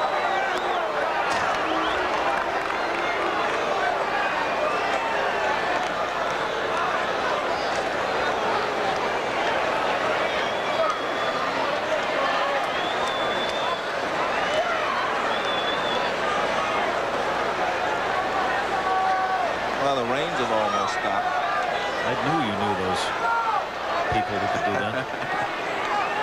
Loyola left, Clemens in the middle. Tim Naring, infielder, sitting next to him. Rivera on the right. Pickoff play, Olerud hits it. kept it in. John Valentin, the shortstop, is moving over. This is kind of nitpicky, but I don't understand that pickoff there. Throw that away and move him over. We told you the Red Sox here at home have been a very good team, leading the American League with those 36 wins. Came in here and starting the homestand, having won 10 in a row, beat the Yankees in the first game of it and lost the next 2. One strike to Fernandez. That's going to be a base hit. They weren't playing him to pull. John Olerud's being waved home. There'll be no play at the plate, and it is a 5-3 game, and it brings a potential tying run to the plate. So Fernandez, it's the RBI single here in the top of the 9th inning. Hang in there. It's not over. Fernandez finally finds a hole with runners at first and third. He lined out in the 4th inning, and now he finds the hole on the right side and drives in the 3rd run for the Toronto Blue Jays. And as Gary said, the tying run now steps into the batter's box. In the person of Ed Sprague, there's John Olerud, who scored 32 RBIs now. Tony Fernandez with Toronto, and Russell. This is inside for a ball to Sprague, who's 0 for 3. Bottom 3rd of the order. Orders a couple of singles. Fernandez now has gone 1 for 4. Sprague 0 for 3.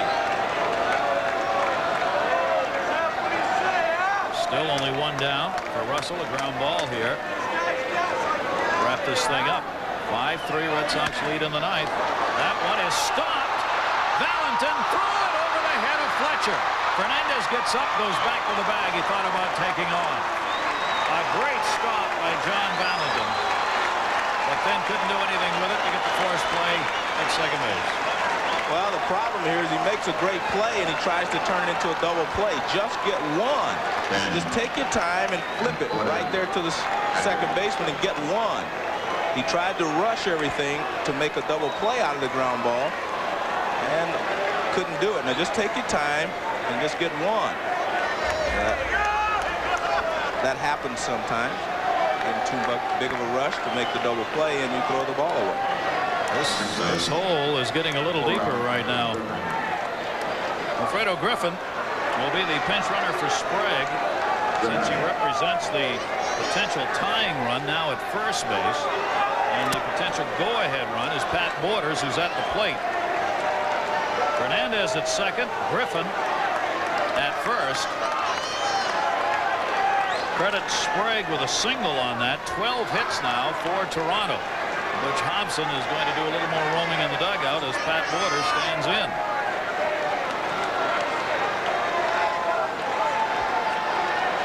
One run in here in the 9th.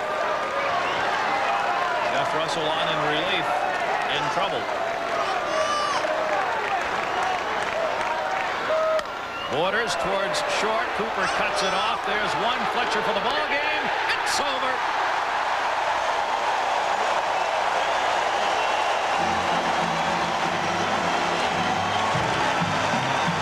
Danny Darwin wins it 12-8.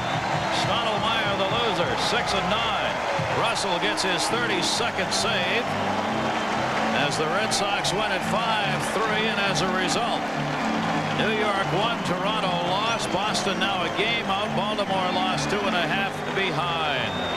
A beautiful game-ending double play. This is what you want your second baseman for, to make the defensive plays when you get them. Nice turn. Fletcher gets rid of the ball just before he's hit by Alfredo Griffin. Nice scoop at first there by Mo. The Red Sox have a win. You have to remember that the Toronto Blue Jays have come from behind in their last at bat several times this year to win ball games. Only the second time the Red Sox have been able to defeat the Jays in 8 games this year, but they do it here. Russell made it interesting in picking up the save, but he still got it. Danny Darwin, a real good performance over 6 2/3 innings of this ball game. A couple of runs on 9 hits off Darwin, who gets the win. And the Boston Red Sox take the first of 3, 5-3 against the Jays. For Joe Morgan and our crew in Boston, this is Gary Thorne. That's our final. Back to Chris.